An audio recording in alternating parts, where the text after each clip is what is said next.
Hello, hello, everyone. Welcome, friends. Our guest today is like an American ronin, which is essentially a samurai without a master.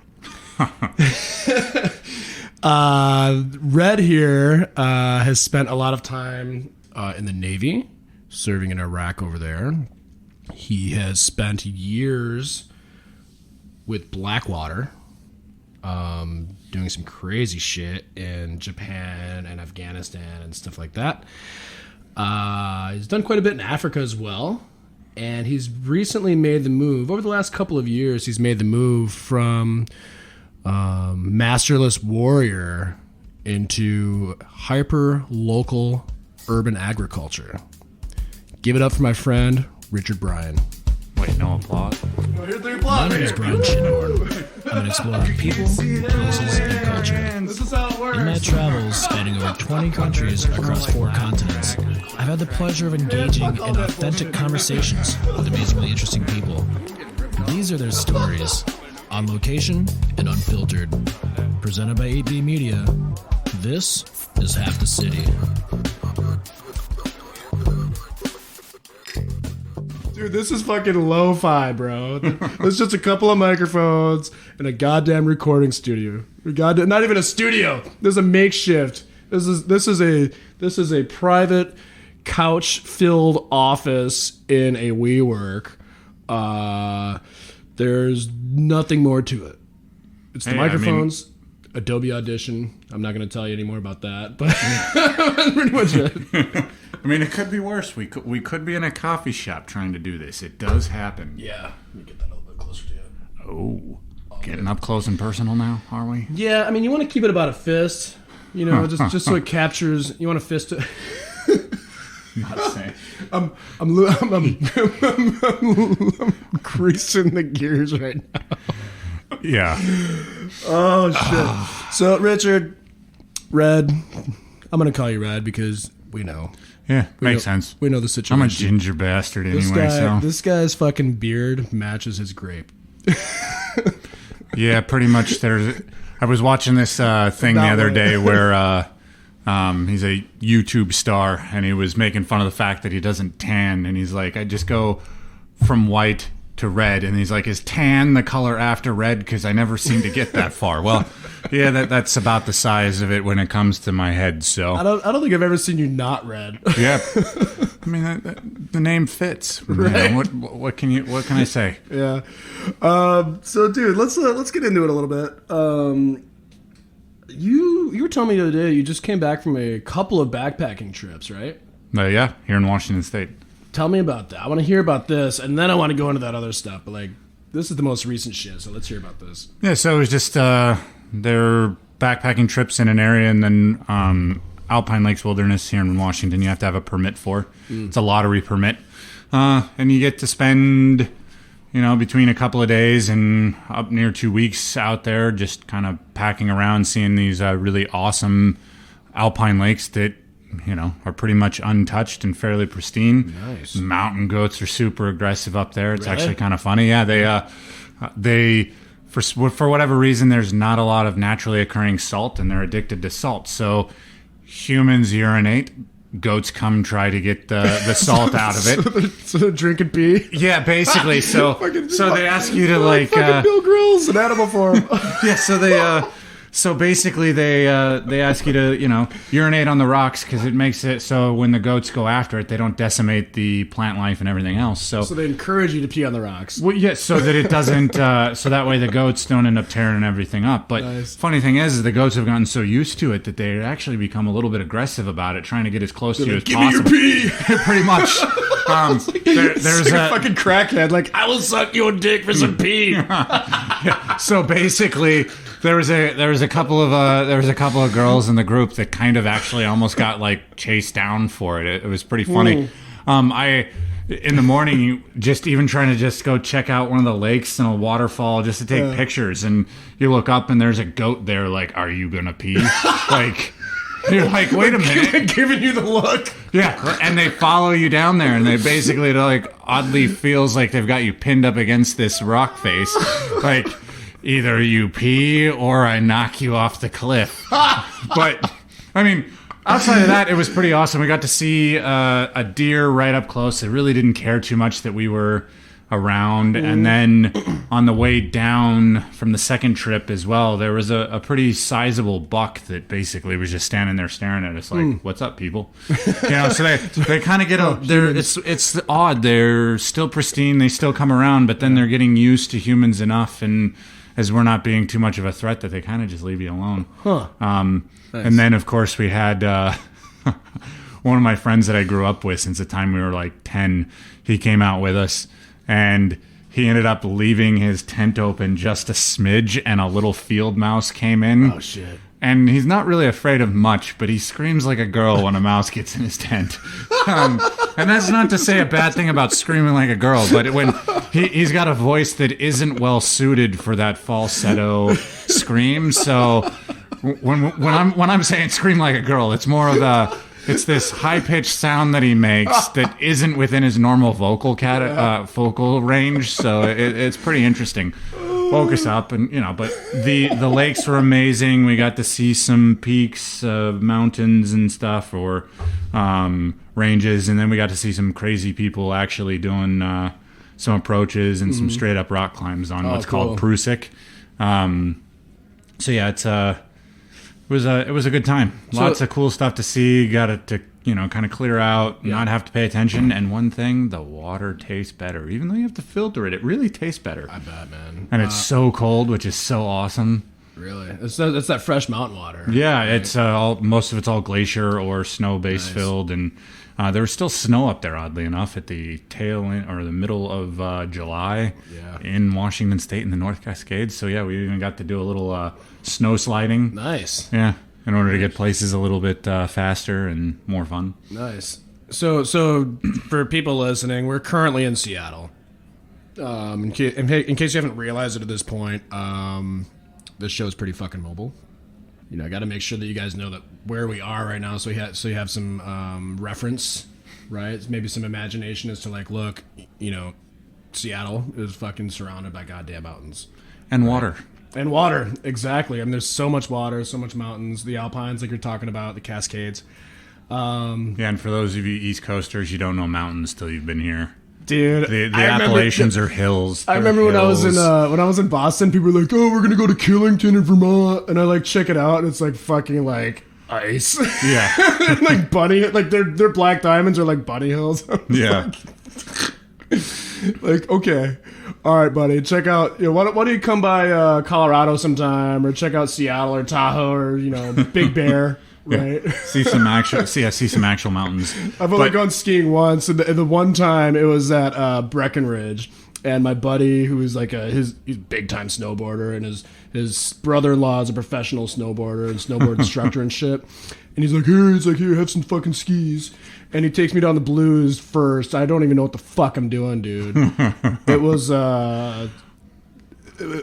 intimidating. Let's put it that way. I mean, I did it. I don't know about you, but that's sort of how I learned how to swim. It was just like, you just fucking throw it in there. Here's a lake. Just you're getting tossed out of the boat, and you'll figure it out or you don't. I mean, sometimes it's the best way to learn things. Sometimes it doesn't work out so well. I just remember, dude, the first time I went down, like I got off the ski lift and I didn't know how to stand up. So I'm like crouching, like my ass is almost touching the fucking snow. Trying to figure out it. And I'm still moving forward. I'm like, oh shit. I'm already moving. I'm not even standing. And then I was going down the hill, dude, and I'm like not far from the ski lift, like I could see it in the distance. I could see people like going up, and I fell, and my both skis fell off my feet, right? And like I tried to stand up to go after the skis, and I fucking sunk like waist deep in the goddamn snow. Post hold on that. Yeah, that's awesome. And people are looking at me. They're like from above. They're going, "Hey, are you okay?" And I'm just like, leave me alone in my fucking misery. I'll just slide down. Yeah,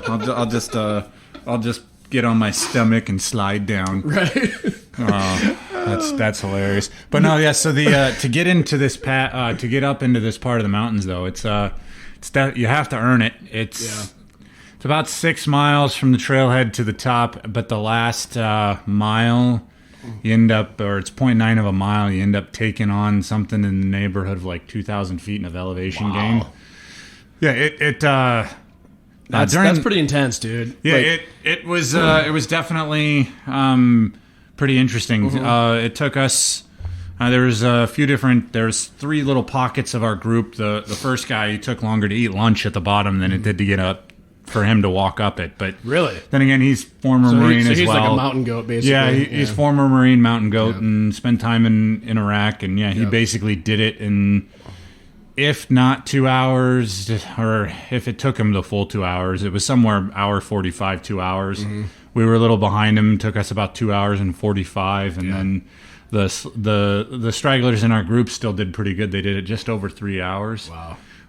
Just for that 0.9 miles. And we're talking 0.9 of a mile. That's not even that far, and it took, nearly 3 hours. 3 hours. That's crazy, dude. Yeah, it moves up. I forget what the pitch ends up being, but you're definitely doing, for every foot forward, you're definitely doing some feet up. So... And it definitely burns out the quads. Oh, for sure, dude. No, that reminds me... Especially carrying 50 pounds. Right. I mean, that reminds me when I was in Beijing, me and three of my friends, we went camping on the Great Wall. And so my buddy Yo, shout out to Yosef. What up? He's in Hong Kong right now. But he actually hiked the Great Wall like 40-something times. He recently scaled. He recently did Mount Everest, right? Base camp, and he did it without a fucking Sherpa. Like he mapped it out himself, and like this dude's a fucking hiker, dude. Let's put it that way. But he mapped out this stretch of the wall because it's technically illegal to camp on the Great Wall. So we found the stretch because it's 3,000 miles long or whatever it is. So there's parts that are like unrestored. Not a lot of people go to. Yeah, you get too far out. Yeah. And he mapped out this stretch, which was crazy. It was like rubble, dude. So for anybody if you don't know much about the Great Wall, if you haven't been there, it's 3,000 miles, but it's along a mountain spine. It's like on the ridge, right? So like when we get to this stretch, not only was there like no parking area, it was just fucking out in the boonies, right? But, we stayed the night, so we had our backpacks full of food and water and all that other stuff. And I swear to God, the first 45 minutes was like scrambling, like hand and feet up this mountain ridge. Just to get to the wall, dude. Yeah, I mean, you'd have to, because based on geographically where it is. Right. I mean, there is a mountain range in between Mongolia and China, so. I mean, that's why they built the wall, to keep the goddamn Mongolians out. Yeah, I mean... And it worked for a long time. It did. But they figured it out. They did. I mean, just ask the cons. Exactly. Well, I think they built it to keep the cons out. Yeah, I'm pretty sure. Genghis and all the, I think Kublai Khan might have figured it out. But I can't remember if it was Kublai or if it might have been Kublai that figured it out. But but it was. It was an ordeal, but it was, that was kind of cool. Like, as an aside, like, that was kind of cool to, like, be in this area. Like the touristy areas of the Great Wall is, like, full of people. Oh, yeah. Right? I mean, they were restored in the last, like, 30 years, so it's all, like, new-looking brick and shit like that. But just, like, it's, like... Easy to get to, takes good photos. Yeah. Right. So, like in Chinese slang, they say, ren shang, ren hai. Which means people mountain, people sea, which is just like fucking people everywhere. Yep. Kind of like when you're at a sports game or a concert and you're leaving. Kind of like that, but like all day, every day. Right? Yep. So Tokyo's pretty much that way, all day, every day, everywhere. But Tokyo people have this sense of common courtesy. Oh, of course. So it's a little bit different. But I mean, there is just a ton of people everywhere. I love China. I love Beijing. Don't get me wrong. But there's some, they've got some room to grow in terms of stuff like that. Yeah, but there's not a culture on the planet that doesn't. Of course. But so the point being with that long-winded thing, like the point being is that we found the stretch where we didn't see a single other person for a day and a half, dude, on the Great Wall. Right? Like, it's crazy. So I can relate in a sense to like the scaling and like being in the middle of nowhere and all that other shit. It's quite nice. It really is. I was talking to another person about it a couple weeks ago that it can be one of those temporary transformative things where the world's just getting to you. You're looking for a reset on everything. Some people think that you need a near-death experience to really kind of set your course or to end up really influencing your life. No, something like that. Sometimes you just need to be like out in the middle of nowhere. Like for example, I like I really enjoy stand-up paddleboarding. And I like it, for the workout, of course, but like what I really like about it is I can be 100 yards out from the beach, but I'm miles away from anybody. Yeah. It can be that simple. Yep. But yeah, so you don't have to go so crazy and do, 30 miles in 4 days in order to really kind of get it. But it can be anything for some people. Exactly. I mean, I've got a friend that does it in music. He goes out to his garage, and that basically changes his life for a while. Yeah. Until the people creep back in. Exactly. That sounds really cool. So tell me a little bit about, like, let's go back. I want to go back. Like, talk about your Navy stuff. Talk about your Blackwater shit.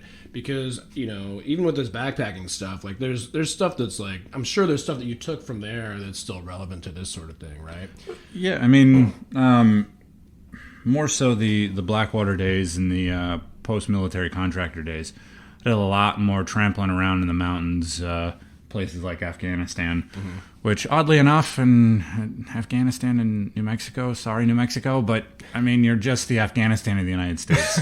Geographically, it's pretty much the same, the way the structure... Shout out to New Mexico. Yeah, the way the structure of the cities are set up, it's actually oddly similar. You've got the Albuquerque to Santa Fe, which is pretty much your Kabul to Bagram kind of thing. And then you go up into the Taos Mountains in New Mexico, and that's like heading up towards the Salong Pass of Afghanistan.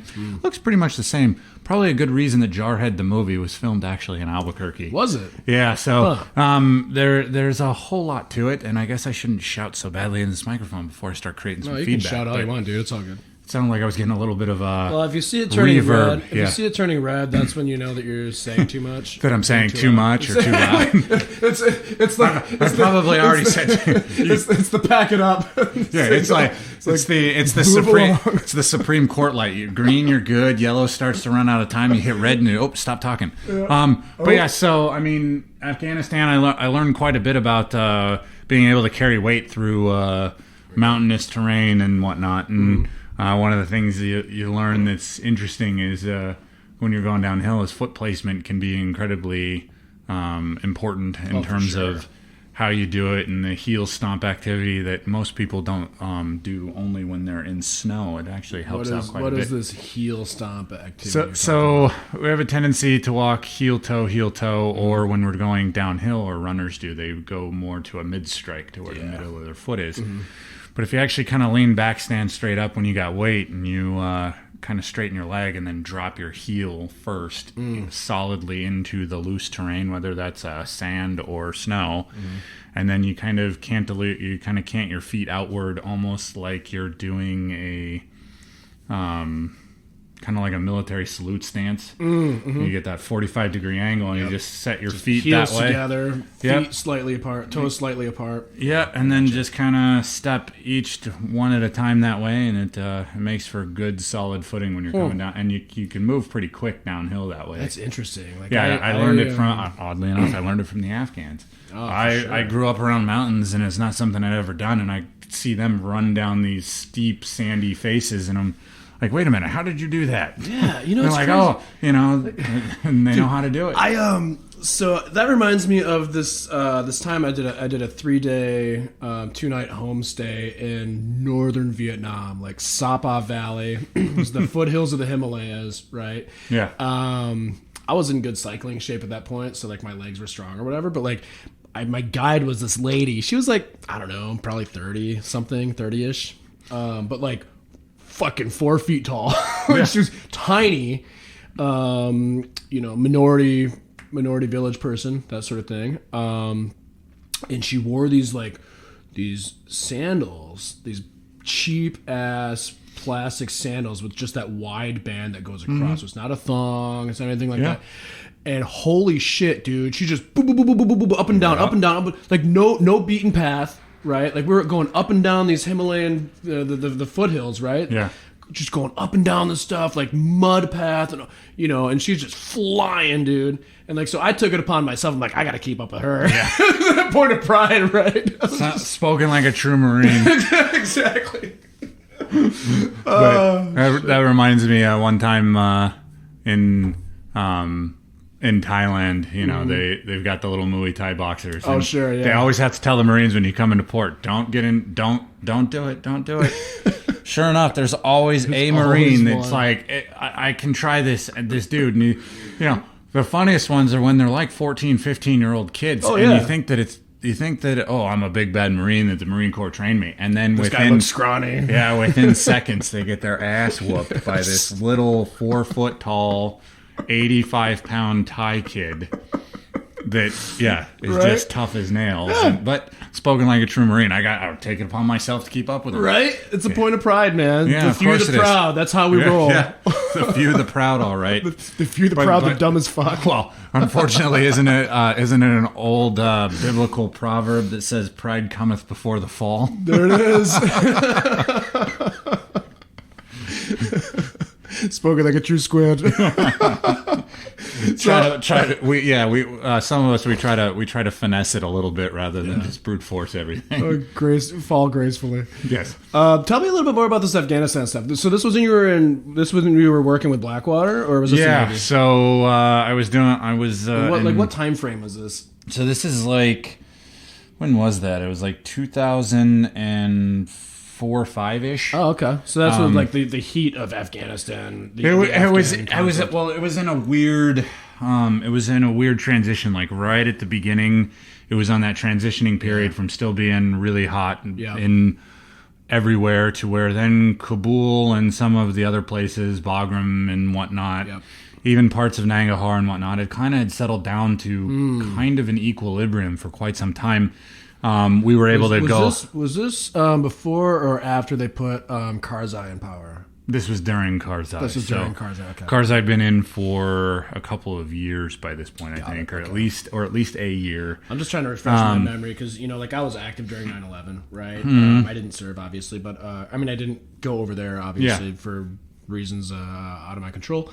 But my unit was the first to go to Iraq, right? Yeah. But it was Afghanistan first. So it was 9/11, Afghanistan, and then for whatever reason they said, hey, we got to go to Iraq too, which is bullshit, but that's a whole other thing.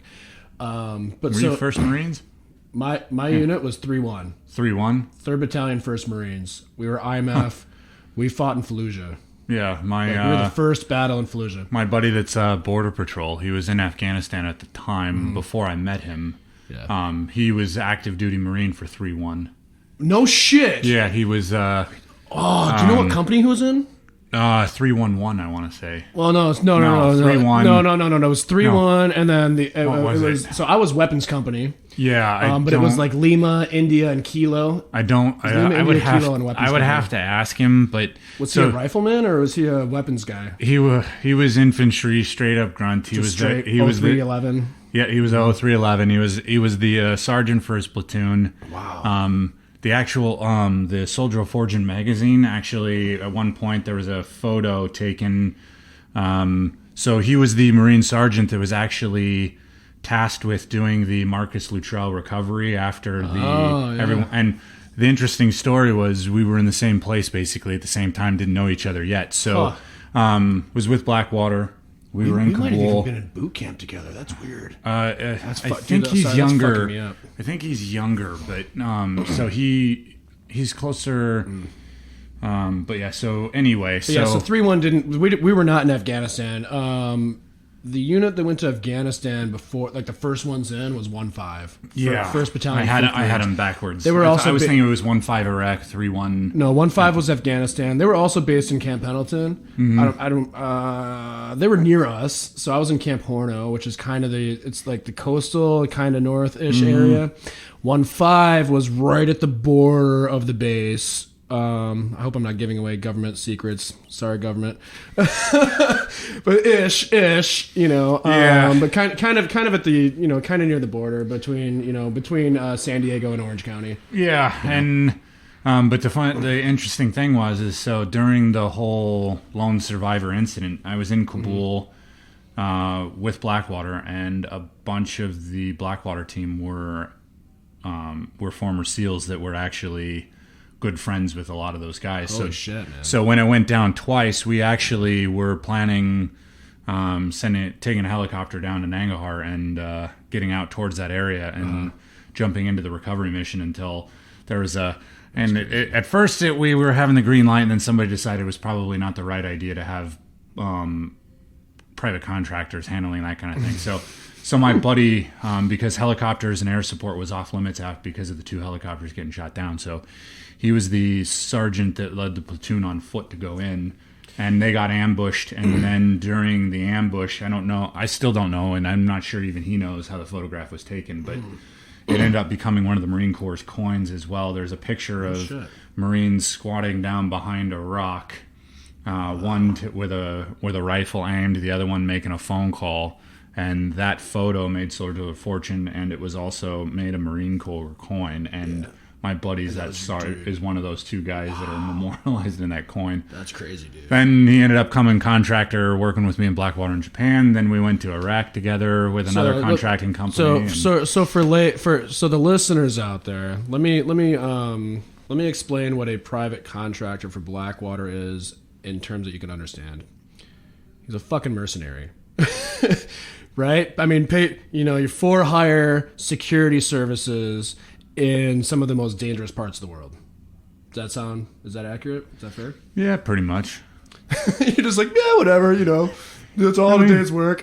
Well, I mean, it's a perspective thing, right? Yeah, for sure, of course. So I sit down and I watch the show The Deadliest Catch from time to time, the crazy-ass crab fisherman, and I think that is the craziest, stupid job. That's a crazy fucking job. But that also pays well. Well, it pays of course super it well. does. It's like 6 months, and they make like 6 figures in 6 months. Yeah, of course. But to me, I think that it's crazy. It's a crazy-ass job. Now, a good chunk of those guys would think that what I was doing back in the day as a contractor with Blackwater and all this stuff was crazy stupid. And I mean, when you think about it, there's some dumb things, and we called it delayed death a little bit. That you were dead being there. It was just a matter of if your card got called while you were actually in country or not. Right. But it's perspective. For me, those Deadliest Catch people were way crazier than I was doing. Yeah. But then again, it's because I was doing a job that I was well trained to do and well equipped for. Sure. And I knew my equipment no different than an electrician knows his pliers and his wire strippers and everything else. No different than a crab fisherman knows his nets and gear. For me, I always thought the distinction is that humans are a lot more predictable than nature. So when you're out there, even when you're surprised in an ambush, there's still things that humans do that are predictable on some level. So you can still make plans on some degree, and you can still rely on them with some level of reliability, but nature just does whatever the hell it wants. I mean, there's no stopping nature. Even when there's weather predictions and weather forecasts. I mean, the weathermen are never right, man. Yeah, especially in these places, right? So, I mean, and you were in China too, the South China Sea. They've got typhoons all the time. I know, and it's so unpredictable. Yeah. So you're going out into this thing against effectively an opponent or a foe that you can't predict anything. You're just flying by the seat of your pants all of the time, hoping for the best. So, I mean, I guess that's what perspective is. So yeah, it was some crazy environments. Afghanistan, Kabul, Nangarhar, Salong, up there. In Iraq, I was in Baghdad proper, but then we were in Diwania, which, if you want to go look that up, that was a fun show at some point. Let's look it up right now. I want to see what you're talking about. So it was Camp Echo in Diwania. So this camp, how do you spell it? DIW. DIWAN. Oh, there it is, right there.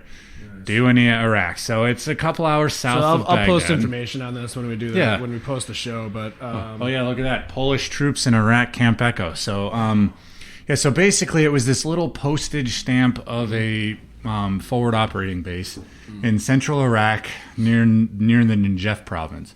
But this thing was so small.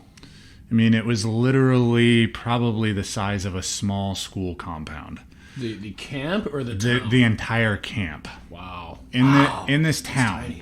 Yeah, and so they had this tire factory in town and whatnot, and so it was first the last place you would expect a military encampment to be. Yeah, it was that's good shit. But it was kind of a key point for the Najaf province for the U.S. Army Corps of Engineers. But so initially, post the invasion and us trying to figure out what to do, we brought in the coalition. The Spanish took it. And no offense to those Spaniards out there, but you lost it. You got overrun. And it's because the Shout out city. to Spain. Yeah.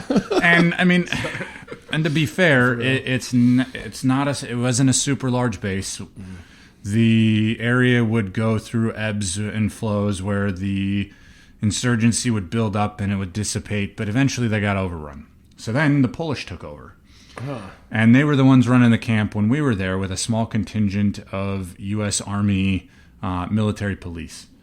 And so, and basically it was this kind of school kids playing with each other where the Polish would completely be out in town in full force, and then they would slowly start drawing back towards the base. The insurgency would get more and more emboldened by it, and then at some point we ended up having to drop a Moab, which is a mother of all bombs, into the middle of the city, kind of reset the situation. The Polish went back out, they kind of held it, and then they got drawn back to the base.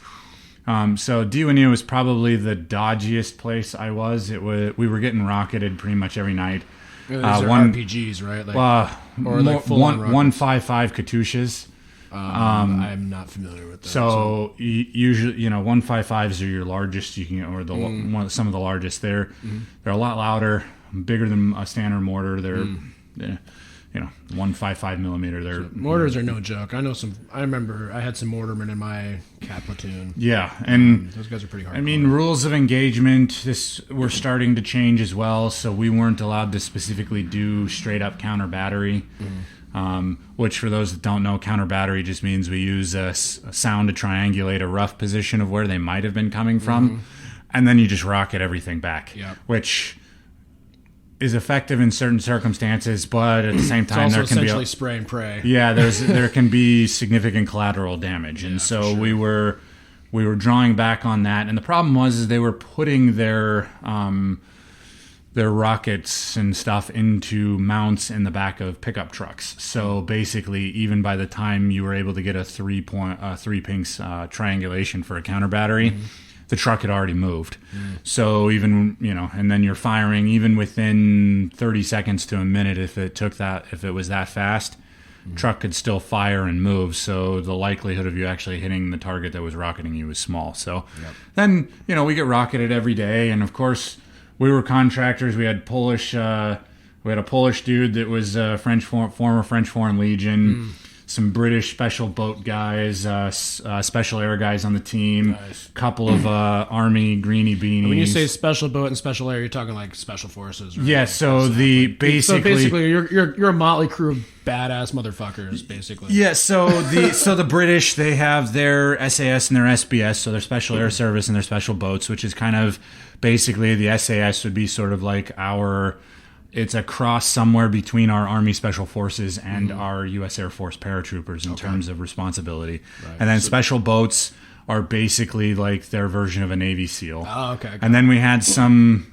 also some Royal Marine Commandos, so kind of like our recon Marines and whatnot. So we had a hodgepodge of British, American, and European guys that were on this team, all well trained, but also a little bit mad in the head, as they would say, because you kind of have to be a little off to do some of that stuff, Well, a little bit, yeah. And then it got even more strange. So we lived kind of nearest to where the Marine, or not where the Marine, where the Army Military Police Unit was. So every evening the rocket, they had their hands full. Oh, they definitely did. But every evening the rockets always came in right around the same time. Everybody else is all hunkered down in places, and we get our chow, we come back. Then we all sit around the proverbial campfire, just bullshitting with our gear, our guns, our body armor. As these bombs are going off. And basically, we're having what we called our mortar tea parties. We were drinking tea and biscuits, cookies and tea, waiting for the mortars to start. And then the gear was all preset because then we'd have to repel boarders. Which, again, for those that don't know what that means that they would use the rockets in order to distract us because we're all hiding. Hopefully, then they could storm the walls. So basically, it was this kind of tit for tat thing. They'd rocket us, then they would try to mount a an offensive to come over the wall. So you have to have your gear with you in the mortar shelters to be ready for it. So we just kind of sat around every day just having a chat, kind of like we're having right now, just bullshitting, laughing, and just waiting for them. And some of those Army military police guys thought we were batshit crazy. Of course. And I mean, maybe they have every right to think that. Well, yeah, and maybe we were, but like I said, those guys that go pick up crab fishing jobs in Alaska, they're crazier than me. But that's the thing that I'm talking about, right? Like in the Marines, like my Marine Corps training, even as short as it was, like one of those things is you realize that like you can be in the middle of experiencing fucking hell, dude. But what you realize that if you're there with somebody else, and you can sit there and bullshit about stuff while this is all happening, it's a completely different thing, dude. It makes it manageable. Well, yeah, it does, and I mean, Afghanistan was the same way. So that circa 2004, 2005, it got to the point where we were allowed to go out in town. There were Lebanese restaurants, French restaurants. You were allowed to go off base and so as Blackwater, we lived in our own compound anyway. We also we were help training counter narcotics police for the government of Afghanistan. We were doing those kinds of things. So we weren't doing a lot of things directly with U.S. military.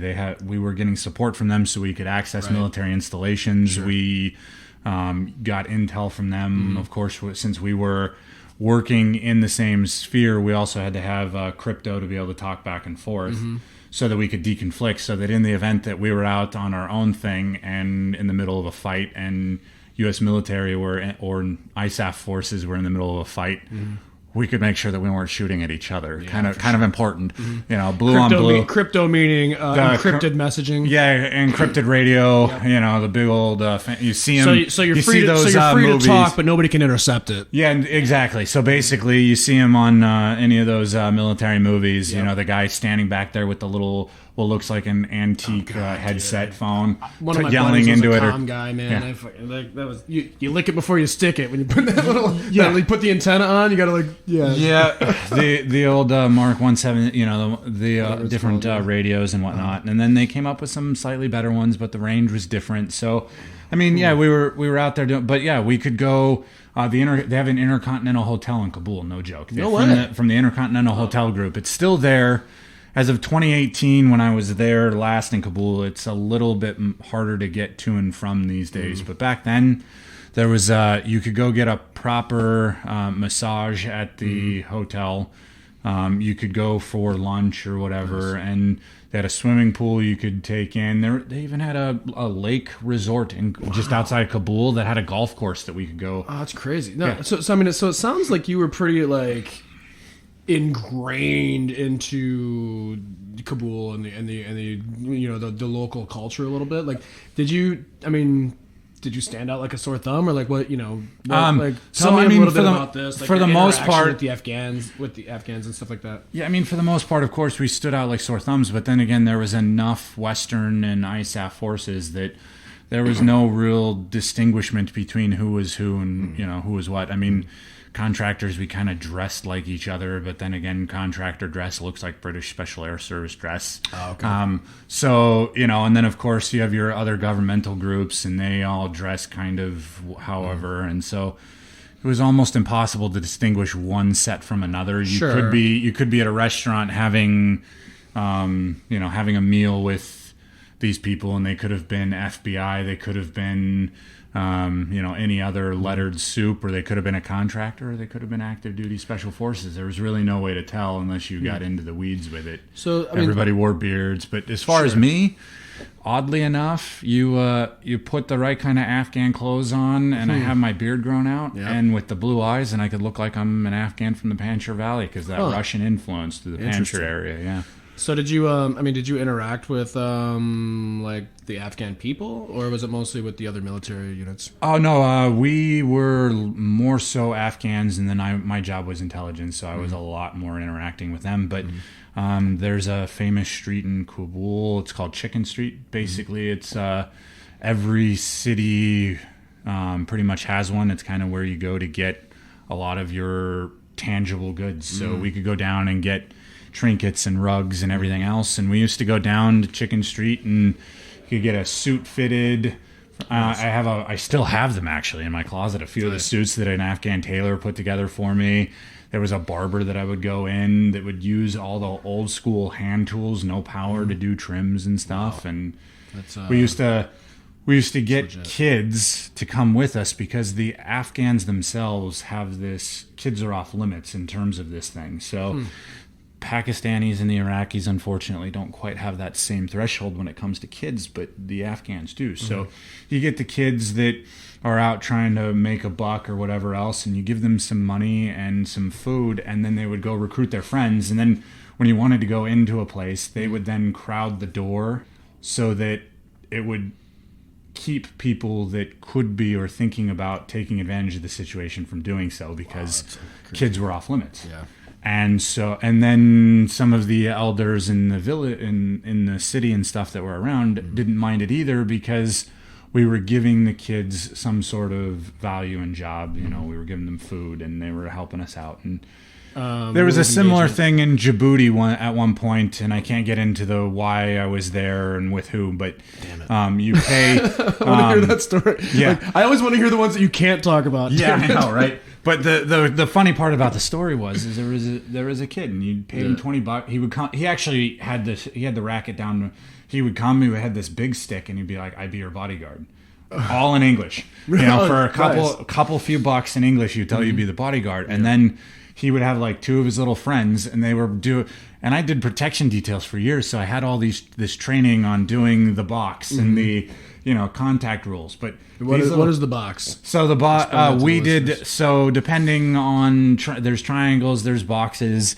It's how you set your people up to do protection. So we always ran a 5-man box. Okay. And so basically you had 4 corners. You had 4 corners and then one in the middle standing next to the client that was basically the client director. And then, so depending on how contact goes, you could close the box and basically create a wall. Got it. But these 3 little kids, they had their own little version of a protective detail triangle down with sticks. And then if people got too close, they would kind of... And sometimes they even, with some of the adults in the area, they even had a little like playful ruse where the adults would kind of give them a little reason to practice. So, and then the little kid that was in charge was like, don't worry right now. And then the adults would kind of come up and play, and then they would like beat them back with the sticks and stuff to kind of keep practice. It was kind of interesting, but enterprising, entrepreneurial. Exactly, very entrepreneurial on how they were doing it. And in Kabul, it was that way too. There were stores that you want to go in, and the kids would go in first and kind of rush all the other people out. And again, that sounds very privileged of us. We were able to have little kids kind of push the rest of the adults out, but at the same time, like I said, it was that weird in-between phase of the community where the adults didn't mind so much because we were spending money in local shops, and we were having interactions with the kids. So in their own way, it created a sense of security for us and a peace of mind for us that we knew there wasn't someone in the store waiting. Right. Gave the kids something to do, then we were spending money on the local economy. So we felt that we were giving back a little bit. And you were giving the kids food and other stuff too. So they were getting benefits for their services too. Right? Yeah, and I mean we've had a lot of the guys thought I was crazy, but had a little well, but I mean, so there was a lot that I had to do that was by myself. So I was driving around a lot by myself places, and there was this little rig on a rickety cart that was an engine with a set of wheels, and basically you turn it on and you would feed what looked like a sugar cane through it, and then it would come out as a juice or something. Oh yeah, sugar cane juice. Yeah. No, that's all over the place. Like I've had that in India and all. But I didn't realize that sugar cane was something that was literally really it's just available. Pressed cane liquid, right? Yeah, and but at the time I wasn't completely sure there was sugar cane, because I still to this day not 100% certain that sugar cane grows naturally in Afghanistan. But in either case, it was just it was kind of dirty looking cart. But I would pull over and for $1 or whatever it was at the time, I would get one, and it's not like the United States where you pop in and they give you a bottle you take with you or whatever. It's just a glass. Not the processed stuff. Well, yeah, and it's just a glass that you drink it there. They take the glass, spot, right? Yep, they take the glass back and they wash it. So You know, a lot of guys are like, hey man, it's kind of dirty, you kind of don't know. I didn't care. I liked it. And the other thing that I really like to this day is Afghan naan. You know, you get naan everywhere else, but the Afghan naan to me is some of the best I've ever had. So, like, how is it different from, like, Indian naan? So naan, N-A-A-N, right? Yes. Like the flatbread, right? Like with the Indian food that you would, like, take and, like, scoop with the curries and stuff. Yeah, and so you get Stonefire here in the U.S. is a brand that will make it.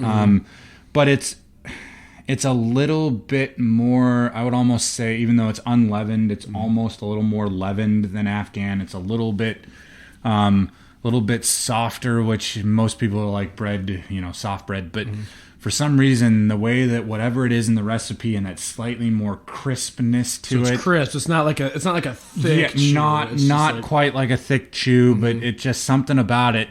I could probably deal less with the fact that the way it was delivered is just a dude on a motorbike sticks it under his arm after all day. That's what I'm talking about. Like, that's the real shit. That's what I love about traveling. Just diving deep and like, there's millions of people that like eat that, eat stuff like that or live a certain way. And like, you can't really understand or appreciate another culture unless you really dive. Well, yeah. And so this is a good story, right? So I can say the guy's name now because it doesn't matter, but his name was General Asif. He was he was the general from the Afghan government. I don't know if he was specifically Afghan National Police or if he was Afghan National Army, but he had a general title, general uniform, and he was in charge of the Narcotics Interdiction Unit, which is what we called basically the Afghan version of the DEA.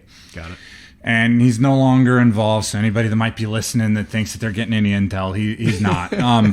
But he used to think that I was so skinny, and so every time I come to his office, you're a slim dude. You're lengthy, but I'm heavier than people would think, right? Sure. And so, especially then, I was working out a couple times a day. I was eating quite a bit. When there's nothing else to do, you take your legal supplements and your protein shakes and your nitrous oxide, and you lift at the gym. Do all the bro things. Right. Of course. You got nothing else to do on base, in an area like that. Yeah, and we had a lot to do, but there's still times when there's downtime. You're just in between stuff, so you work out and you make sure that you're fit to do your job. Yeah, right. That's what I mean. It is part of your job, so you're fit to do your job. But he would always want to give me food, so it was meatballs and naan and chai and General Asif always wanted to give you food. Yeah, and so it was goat meatballs and lamb meatballs and at first I was because I was still young, still fairly. I'd been to a few places by this point, but I was still a little bit of an isolationist when it came to the local cultures at this point, because this happened from the moment I walked into Afghanistan and right into General Asif's office. There he is, just trying. And so he's feeding me food that I know came off of the local economy, and it wasn't specifically off of the military base that had, all of certain the what do they call it, the HAACP or whatever it is. Yeah, the HACCP, certain health standards. Yeah, the health standards and serve safe, and they definitely didn't have their authorized food handlers permit. So I was a little bit apprehensive, but. Truthfully, I got in. I didn't get sick. The only time I got food poisoning in Afghanistan was when I went to a Lebanese restaurant. That's an actual restaurant put on by Lebanese people. And to this day, I have a hard time with hummus because the only thing I ate that night was hummus because it was just there for a quick meeting. And it made me so sick, they had to banana bag me for like 3 or 4 days. I have no idea what that means, but it doesn't sound good. So banana bags are... They're basically an IV fluid bag that it's very bright yellow, banana in color almost. That's why we call them banana, but it's basically hydration bags. Oh, gotcha. The team medics and stuff, you get way too drunk, from whatever, and they would banana bag you, and it's a good way to. But I needed a banana bag for like good 3 way to get your head right. Yeah, and it was pretty gnarly. It's funny that you talk about the food poisoning thing, right? Like. I was in Asia for almost 4 years. Yeah. Right? I traveled through Southeast Asia, fucking Beijing, all over China, South Korea, all over the place. Indonesia, Australia, everywhere, dude. And I dive super deep. I get local, street food, all that shit. I got food poisoning once in my 4 years there. And that American was restaurant. American barbecue restaurant. Doesn't the surprise pulled me. pork sandwich, dude. Yeah. Fucked me up. I was fucking like, it was literally like hours after I had this, dude. I was just like, I could not puke enough. Yeah. I was just all night long, just dry heaving. It was fucking awful, dude. Well, no, and I'm like you. And after that point, I dove in Iraq, local food everywhere. In Japan, I ate on the local economy. A lot of the other guys that were there that came later, they were like, "Oh, there's a McDonald's there. Let's get the McDonald's on the way to work." And me, there I was with with that sticky rice with like a mayo finish, like a mayo filling in it or whatever. That's what and I'm then talking about. I've got the rice dishes, and I like to go to the yakiniku places, which is, you cook your own little barbecue meat. Yeah, on they do that in China too. But they call it chuar. Yeah, it's Beijing dialect. I'm is pretty chuar. sure it's yakiniku is what it is. I might be slightly incorrect there. It's been a while, but so for those that speak Japanese, I'm sorry for that. But it was really I loved it. The sushi. I mean, it got so local that there was a local family that was involved in running one of the little drinky bars we'd go to. They invited me and a couple of guys back onto this barbecue out on the coast, and we drove out to the coast. I still remember one of the pictures. Actually, my buddy that was the Marine, he was one of those guys with us.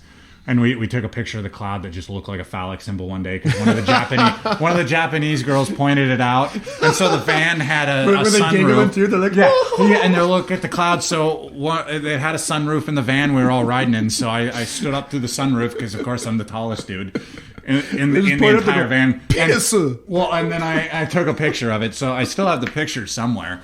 But we get to the coast and we're having barbecued eel and everything, and then. Awesome. Uni, which for those that don't know the Japanese word, sea urchin. So one of my favorite foods. Yeah, dude. and so you that. can get it at your sushi restaurants, but the best I had ever had was the little kids were going down into the water, sticking their hand right in the water, grabbing it right out, and then we were just popping it straight out right on this remote beach in way north Honshu, Japan, the Honshu island of Japan. It was awesome. So where were you in Japan? I mean, you were there for a while, right? Yeah, I was there for just shy of a year. Okay. So we were on the far north end of Honshu. And so Honshu is what? Like Honshu is the main island of Japan. That's the island where Tokyo and stuff. Yeah, so Tokyo is on the southern. So when people think of Japan, like it's primarily that island, right? And then there's Osaka, of course, and Hokkaido up north. Hokkaido in the north, right? Yeah, so Honshu is the main. You've got island. Okinawa, which is just right there. So Honshu is the main, way up there. Yeah, so Tokyo's way south, almost on the complete opposite end of the country. Like from roughly how long of a train ride would that be, or something? So bullet train, it was like 2 hours and 45 minutes. By bullet train's going like 200 something miles by an hour. car it's like a 12-hour drive. Yeah, okay. And that's down the toll road, so that's pretty much nothing else but toll road and freeway, and it's 12 hours. So basically, if you were to look on a map and you see where Misawa Air Base is, and then take a ruler and draw a straight line to the other side of the island from them on that same skinny part, that's where we were. It was called the Aomori Prefect, or Aomori Prefect would be more precise, and we were in a little town called Goshigawara. And we had to stay in a Japanese hotel, and let me tell you, I mean, this one had a Japanese hotel was this? I've heard about a few different types of Japanese hotels. No, it wasn't any of those, but it wasn't a love hotel. Well, no, it was not a love hotel, and it was also not one of the space pod ones where the bed slides out. I slept in one of those. Yeah, in Bangkok, I think. Yeah, or Saigon. One of them. So it was still. I mean, it still was a room, a desk. It was a queen-size mattress, but there wasn't really room for much other. I mean, literally, I had to take the chair out for the desk so that the bed was my chair because there was no point. You couldn't pull the desk out. I slept in a pod that literally, like, there's a hallway, and on the left and on the right, it looks like these bunk beds, but they're walled off, and it's literally just this, like, elongated hole that you slide into, and it's just a bed. And there's a TV at the foot of it, so if you want to watch TV, you can, but there's nothing fucking on there anyways. Yeah, and I mean, but you slide in and then you drop down. It's like a curtain almost. You just drop it down and like you just there you go. That's my pod. Kind of like on a Navy ship. Yeah, that a lot like that. You know. There's a Netflix original that had.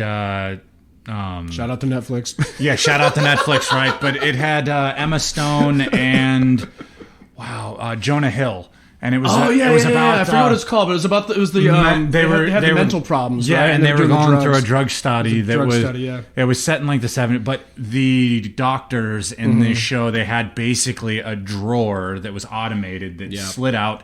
They laid in it and it slid back into the wall. Yeah. Tokyo actually has some legit hotels that are sort of like that. Nice.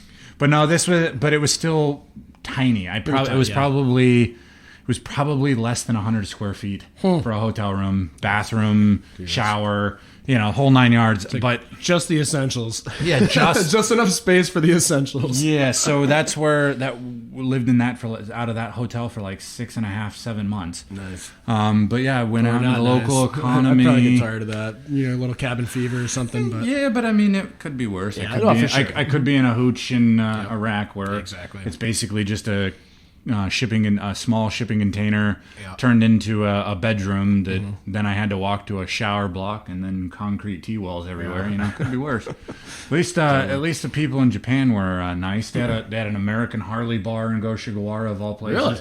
Yeah, they hadn't really seen white people that frequently, or foreigners of any kind for that matter, up in that area for a long time. Really? But they still had an American Harley bar. That's weird. With all these like American Harley bar fans in this remote area of Japan. I mean, it's still city, still urban, but it's more like the difference between being in New York City and then being in like Charlotte, North Carolina. Charlotte, Still urban enough, but nothing like the urban density that you get out of like New York City or whatever. So it's like a third or fourth tier city or something like that. Yeah, I mean it was probably, I think, Aomori Prefect. Aomori, the city, is the largest. Goshigawara might have been the second largest in that prefect there. Maybe, but I mean, still all in all, good time. I miss the food. The authentic food from Japan. Yeah, for sure. Don't get me wrong. I love lots of Asian food. My Japan time ruined sushi for me anywhere else. Yeah, there's a couple places in Seattle. Things, and of course, ramen I mean, and shit like Seattle's awesome because we got the ports here and the seafood's also so close. A big Japanese culture here, right? Yes, a lot of Japanese have moved to Seattle. Well, and so the city of Tacoma, they have a sister city that's out of Japan. And for those that don't know, Tacoma is 30 miles south of Seattle, so they've got a sister city. There's even a Japanese garden along the waterfront down in Tacoma that has an actual pagoda that's down there that you can rent out for events and stuff. So cool. I mean, it's pretty cool. You walk down there and they tell you about the sister cities. But so the food was amazing. Yep. The people are really nice, and it's something that a lot of people don't understand. Is they're even very, and I know this is going to cause some controversy, but what the hell? Let's wade into it. Yep. Proper Japanese culture is some of the most politely racist people on the planet. Oh, for sure. I mean, they put manners above everything, right? Yeah. Like that, when they're learning in school and stuff, it's manners. It's that racist thing that I'm worried that people are going to be so... like, how can you be politely racist? And I'll put it to you this way. So the Japanese word for foreigner is gaijin. And they have a sign on establishments that if you can read, which always cracked me up, if you can read Japanese, it says no foreigners, no gaijin on the sticker.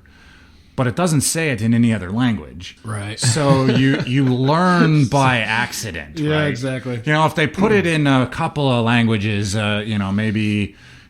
English, Spanish, and pick another fairly common European language that's highly spoken or something, and then maybe they would have less of it. But it's this yellow sticker, looks like a policeman. He's got his hand up in a red circle with a hand through it. Basically, no foreigners allowed. But of course, when you can't read Japanese, you don't know what the sticker means. You're just like, okay, I don't know. Maybe it means no bad behavior because it's a policeman. Defeats the purpose. Yeah, just a little bit, right? So. Don't really know, and you walk into a place, but then I went into a grocery store of all places. It wasn't like a bar, it wasn't this, it was a grocery store. And a very polite Japanese man walked over in a suit and bowed, and then very crisp English, "I'm sorry, sir, this establishment is for Japanese only. Might I suggest this other grocery store?" Wow. So because I very, was very, foreign, respectful, and, yes, excellent manners. Yes, but, the manners were great. And it was one of those things. It was like so. Bizarre. And again, I'm Caucasian, as we've well discussed, and I lived in the South for a while, but coming from Washington State, I kind of had a much different view on where I grew up on racism. Yeah. People were people. We grew up with kids that it didn't matter what color we were. We all hung out. And does that mean that that those kids didn't run into anything? Probably not. I'm sure that they did. But in terms of the way that we all grew up together, you were just Johnny or Jill or Bob or whatever your name happened to be. More about what's on your mind and what's in your heart than anything else, we all kind of just looked out for each other. I got to the South and I got to see it a lot differently. But in Japan, it was interesting. The guy said it, and I walked out, and it took me a full 3 or 4 minutes to process to be like, wait a minute, I just got kicked out of a place because I'm not Japanese. Yeah. It's because I'm foreign to the Japanese culture. Uh-huh. And then I'm like, but it was so polite. I'm like, I can't even be mad about it. Like it was the most surreal thing in the world. And I'm not saying that equates to anything what some of the other people have done, but that's what I mean when I say they're the most politely racist people. They will tell you that an establishment is for locals only, or no foreigners allowed in these establishments. But they do it in such a way that, at least for me, it took a full 5 minutes before I realized what exactly had happened. And I mean, I harbor no ill will, and again, that might be coming from a point of privilege, but I still enjoyed anecdote, Yeah, and I still enjoyed being in the culture. They were still very polite, and I still enjoy the food, and we did make friends, and we hung out with all kinds of them. But I mean, it was still just an odd.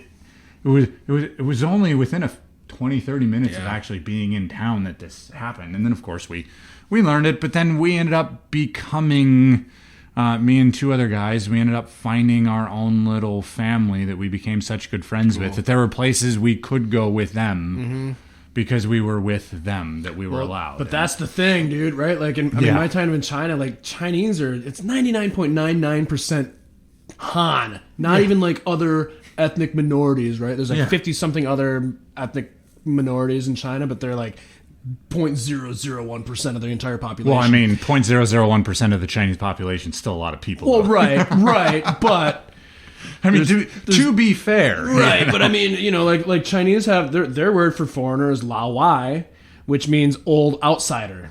Yeah. Right, and it's kind of a similar thing in a sense. I mean, there's not necessarily. There are some places that are Chinese only, kind of like the special KTV places. But the key, like, to really dive into those aspects of the culture to kind of understand some of this stuff, is really to like become friends with these local people, right? So like you're saying, you're getting in good with this family. That probably really opened up a lot of the Japanese culture that a lot of people might not have had the experience of. Well, it definitely did. Because there was initially 15 of us that landed in Japan, and we were actually, oddly enough, the first foreign armed civilians in Japan since World War II. So you guys had guns, you had weapons. When we were at the specific facility, we did. We didn't carry them around in town. They were not like an open carry thing. I mean, Japan's a pretty peaceful place. Yeah, but it was, there was an armory. They went into the armory, and they never saw the light of day otherwise. I mean, the reality is, too, even though we were under a status of forces agreement internally, none of us ever wanted to fire it because we still weren't sure that the status of forces agreement would be upheld if we ever had to. But they were there. But there were 15 of us initially to do kind of the forward setup for the rest of us, and then another 50 or 60 people showed up for handling all the day-to-day, which is about the time when I started transitioning out. But even out of those first 15, there were places that me and these other 2 guys were able to go within that prefect that the rest of them weren't, because they were still playing a bit isolationist. And that kind of brings up the other thing that Americans, we have a tendency to do, is we tend to believe in universalism. Right. our beliefs, our structures, our moral judgments on things are universally correct. But that's the construct, man. Like, I can't talk about that enough, dude. Like, everybody they're in their bubble, like, there's so few Americans that even have their passport. Right. Well, yeah, and then of that small percentage, it's like 20, maybe 30% at this point because of the Mexico-Canada stuff. You need it, but even of the people that have a passport, there's a very small percentage of Americans that actually travel outside of the quote-unquote safe places. Talking Mexico, Canada, the Caribbean, Western Europe. Yeah. Right. So a lot of Americans, and I love America, right? Well, I mean, we both served, right? That sort of thing. But a lot of Americans think that America is the be-all, end-all, and there's nothing else outside of it. Well, and it happens, and I've got... Of course. And you get that in other countries, too, but like... Yeah, of course, but at the same time, I mean, the French, are, particularly the Parisians, are very interesting about this, right? They talk about American universalism and American superiority and all of that, but then... I spoke French most of my life. These days, it is rusty as all get out. Mm-hmm. But the Parisians, you try most other cultures. Like, I go to Kenya, and my Swahili is also equally terrible anymore. But I mean, the fact that you just even mentioning that you have Swahili, and it's words, and you speak with them, and you use their words and stuff. Right. And even if you butcher it a little bit, there's this there's this behavior where they like it. They're supportive of it. They're supportive, and they want you to help you. The Parisians, when you start speaking French, and if it's too terrible that offends their poor ears, they basically straight up will tell you, "I speak English. Stop butchering my language." Which is an interesting dissonance in their behavior, right? Mm-hmm. Accept the world for who they are. Be more, don't be American, but come to my country and don't speak my language because you suck at it, right? Mm-hmm. Quebec is like that too. Yeah, it's very interesting in these things. But like I said, we have a tendency as Americans, we believe in a lot of universalism when it comes to things. We are universally correct in this. We are morally universally correct. And that universalism, is there a red line within the morality that we generally accept as a society that makes us a cohesive society? Sure. But at the same time, we allow that universalism to limit us in our interactions with other people. Absolutely. And when we limit them, we end up missing things. A case in point was I was talking with another gentleman on one of his podcasts. Shout out to Matt Ward and the Disruptors. But shout out. Yeah, we were talking about this when it comes to Saudi Arabia and allies and moral allies versus incentive allies. And the idea is that, yes, there are some moral grounds that Saudi Arabia and the United States fundamentally disagree with. But does that mean that acting out of universalism, that we have this hard red line on that universal morality thing, that if they don't believe in our morality and our thing, that means that we should completely write them off as not having value as an ally at all? Right. And I think that general notion, even though that's the extreme case in allies and wars, we go to other countries even as tourists, and that universalism ends up kind of ruling how we go see the culture. Yeah. You go to Ireland, and then you see everything based on that lens of universalism in the United States. Well, they don't do this. Their hotels aren't set up like this. I'm not enjoying myself because the food isn't what I'm. Imagine going to China and being a steak and potatoes person.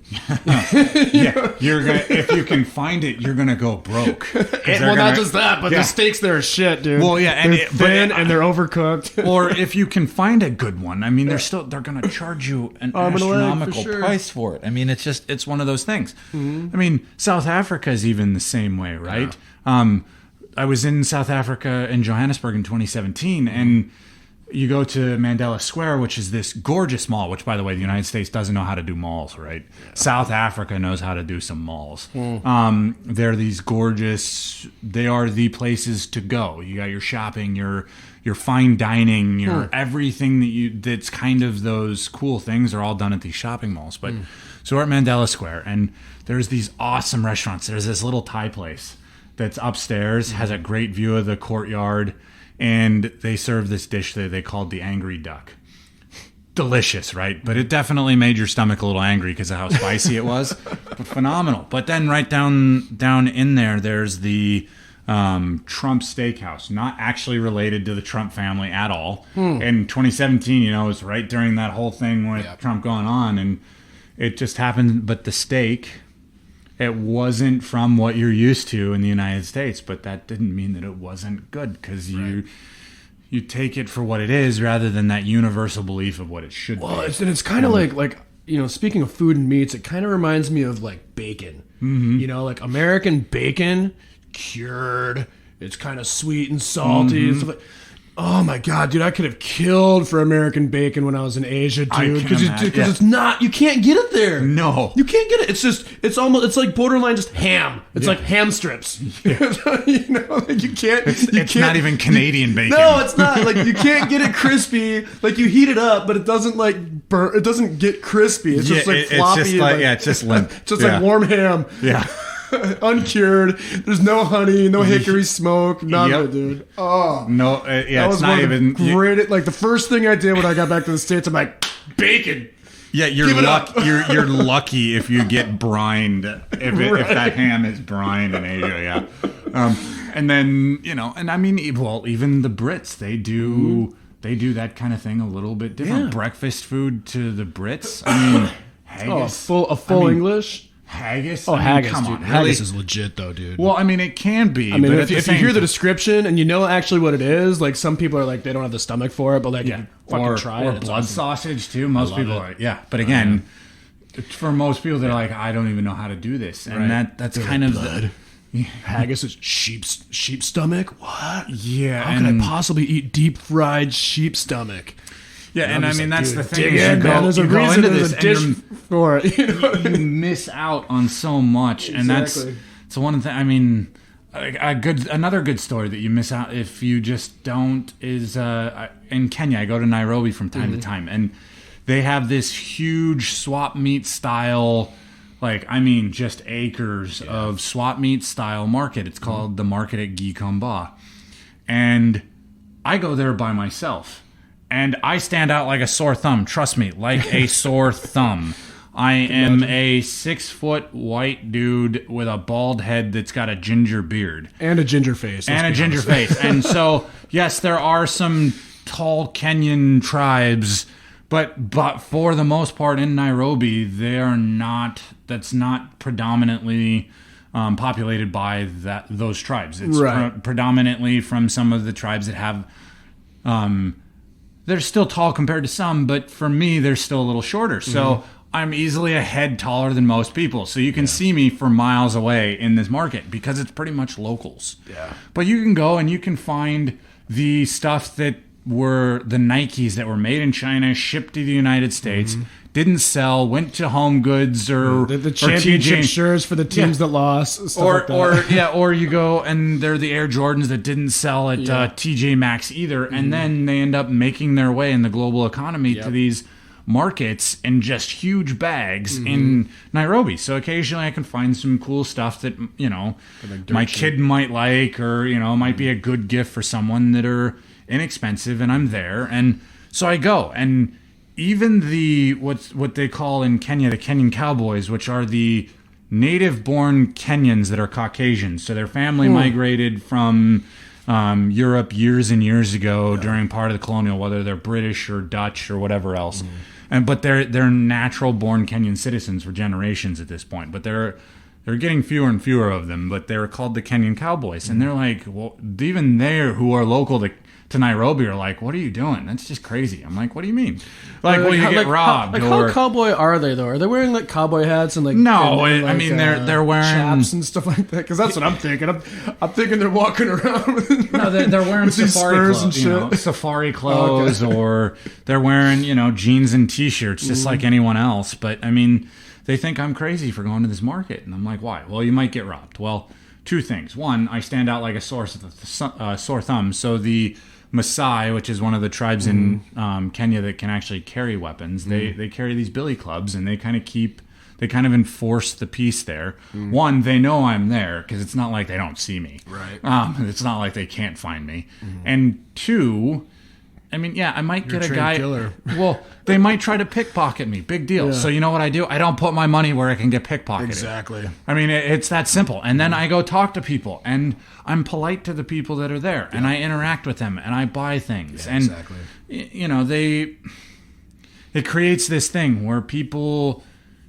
You get what you give, right? Exactly, and so man. if you go with So an true. ad, and I say this to some people that, to some friends that were from New Mexico, right? Yeah. When they first came up to Seattle, they're like, I can't believe the attitude of people here because they're so much politer than what we were told by some of our friends. And again, I'm kind of disparaging on New Mexico here, but when I first moved there from here, the people that I met there had really bad attitudes about everything. In New Mexico. Yeah, they cut you off. They stand in the way and talk. You say excuse me, they ignore you. Oh, yeah. I had Sounds like China. I had a guy that we were there for like 4 hours and we're in a double turn lane, and as we're turning, this guy drifts over the turn line and nearly runs into me. I tap my horn once. Nothing super aggressive, just, hey, I'm right here. He speeds up the road like 150 yards, pulls his car sideways in the middle of the road to try to block the road like he wants to pick a fight. I'm like, I can't believe Good it. Lord.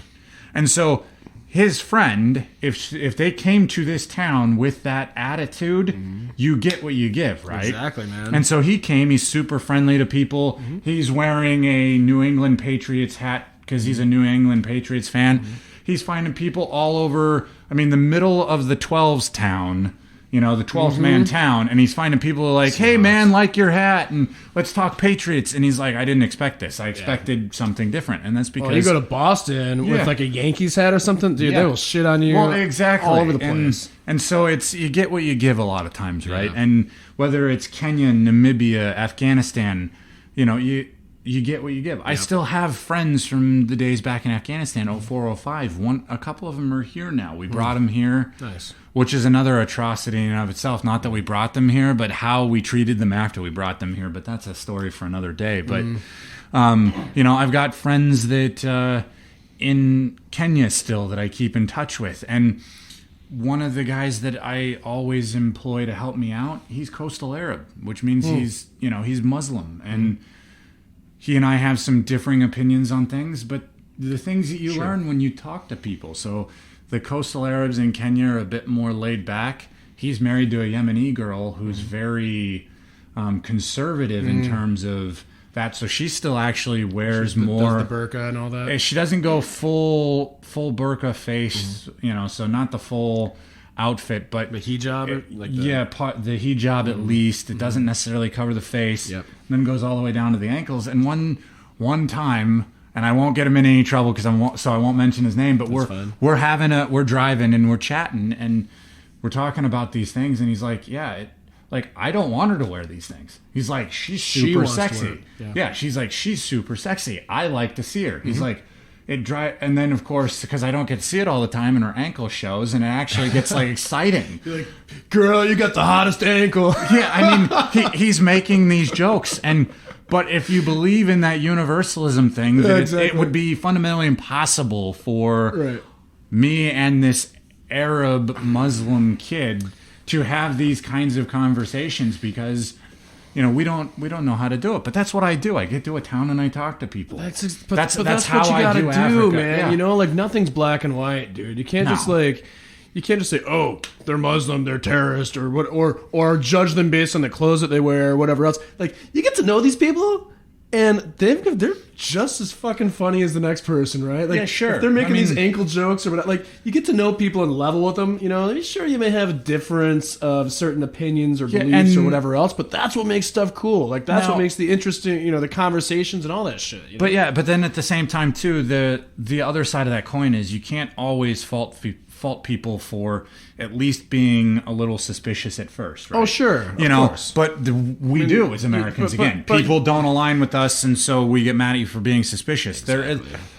Human brains are nothing more... I mean, there's a reason our computers work the way that they do, the way that we have file storage, and the way that we correlate files to names and those folders, and how everything comes down to a certain thing. It's because we program computers based on the way that our own brain thinks. So information is correlated at first for a reason, and then you modify that correlation as you get more data. It's like this thing that's going on in today's world where we're now going back and we're second guessing everything from the Peanuts cartoons to what a politician said in 1950. Or like these yearbooks that go back like 30, 40 years. Or whatever, and again, yes, are there things that people said that are under today's lens bad? Or even back then, were they not treating people the way that they should have been treated? Yes. But you can't... You also have to allow for people to learn and grow. Well, exactly. And humans like computers, like machine learning, right? How do we train our machines to learn? We give them data. Because that's what humans do. We learn by data. So humans, we make the best decision we can at the time we did it with the data that we had on hand. It's no different than, without it being related to politics or people, people made bad decisions in their careers, right? But they thought it was the best decision at the time with the data they had, or it was a decision. Like sometimes and it was you just say stupid shit, and it's just not. You don't think it's going to go anywhere, and it's not trying to be like insulting to anybody. Just bullshitting, right? Well, yeah, you say something, and at the time and the data, it didn't seem, and then in retrospect, you're like, okay, maybe I shouldn't, or maybe I. We have an expression for that. Well, yeah, sticking your foot in your mouth, right? Well, yeah, and also there's also a reason that they say that hindsight is 20/20, right? You have more data at that point. Oh, exactly. Had I known where things would have been with this decision or this variable, I might have made a slightly different decision. Yep. But guess what? You didn't have that variable at the time. You were making decisions based on that. So we have to be careful that we allow ourselves the ability to learn, and then we also allow people to learn. We don't hold them to this expectation that from 30 years ago, you were this person, and we're holding you to that person now, because that gives you no incentive to learn. Right. And we want people to be learning. Well, and I learn. People should be learning and growing and evolving every day, right? Like every single person's unique. We're a collection of our own moments, our experiences, and how we respond to those things, right? And every day you've got a new set of those that you add to who you are. Yeah. So whereas you may have been this person in Japan so many years ago.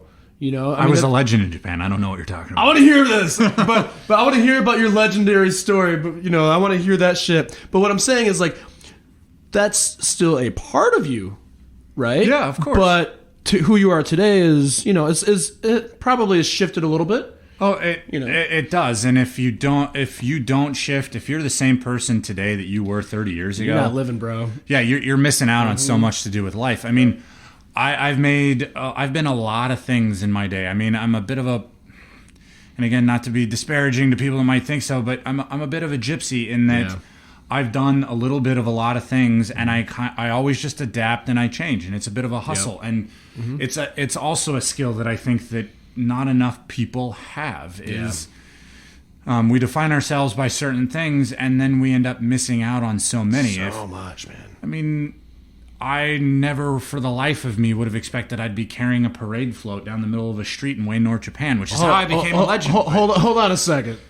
Hold on. You just fucking brushed right through that thing. I want to hear, like, what are you talking about? Like, explain this to me. So again, we're in Goshaguar, and we made friends with this family, me and Caleb and David, and we went to the barbecue and all that stuff. Well, also, in the bar districts in Japan at night, they've got juveniles, younger. I don't know how old they are because it's really hard to tell when the Japanese culture is younger. Asians don't age very much. Yeah, it's basically they're 25 until they're 85. Until they're 80, right? Exactly. And again, but they know it too. Well, yeah, of course they do. And that's, again, some people might say, "Oh, that's being racist." No, that's not. That's commenting on what actually happens and recognizing the humor in it, right? Exactly. I mean, they do. They're 25 until they're 80. Yeah. So this kid could have been 17. He could have been 24. I have no way of knowing. But his name was Yuki. He was one of the kids that was basically paid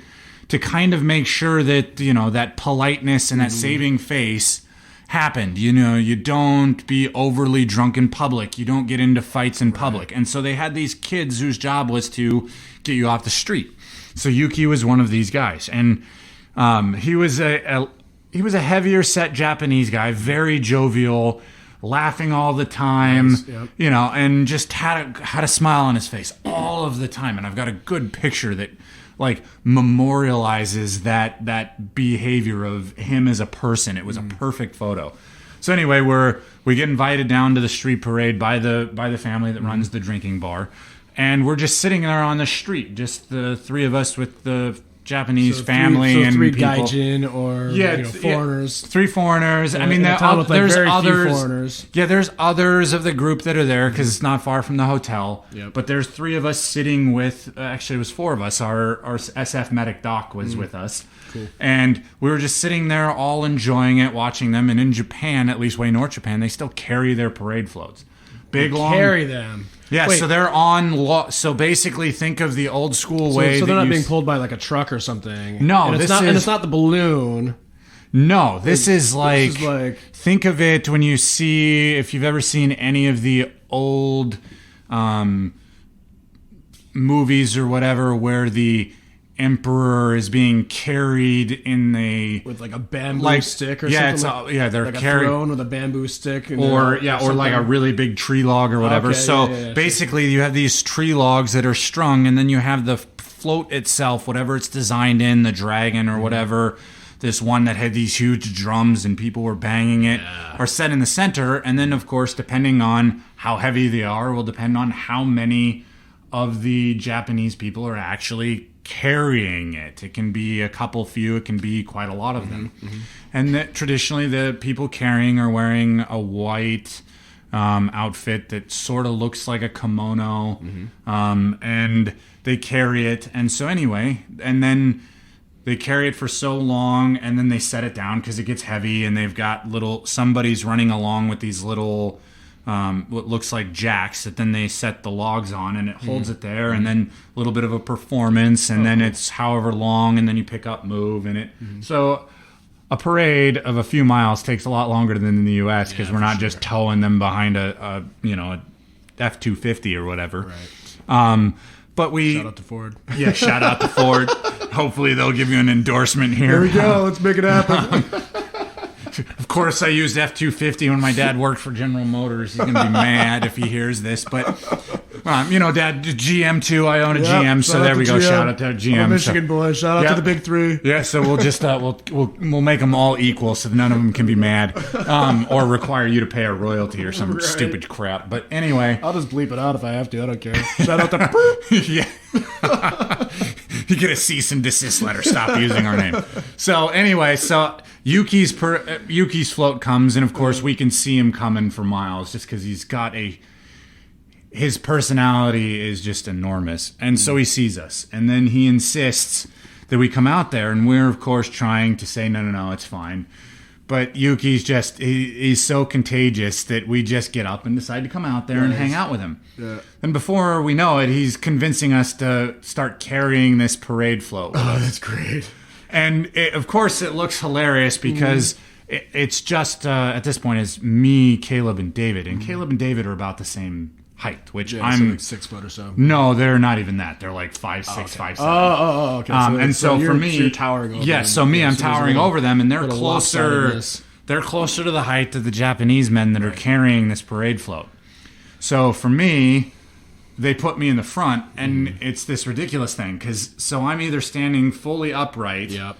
And carrying more of the weight that way, or I'm kind of squatting, holding it with my hands so that I'm not having to carry as much of the weight. Yeah, so that reminds me of like in boot camp in the Marines, like we do these log exercises, right? And like so it's a freaking telephone pole, right? Yeah, like exactly. It's literally a telephone pole, and you got like 10 or 20 guys or whatever. The tall guys get screwed, and whoever's the tall one gets screwed always because because they're either like crouching and it's uncomfortable that way, or they're carrying more of the weight because they're standing straight else. up. Yep. Yeah, exactly. So it's kind of that, and I'm probably exaggerating because I lost track because it was mid-afternoon when we started, and then it got dark by the time we got to the little drop-off point. Right. But I swear it must have been like 3.5, 4 miles that we carried this thing. Wow. Stopping every so often doing the dance.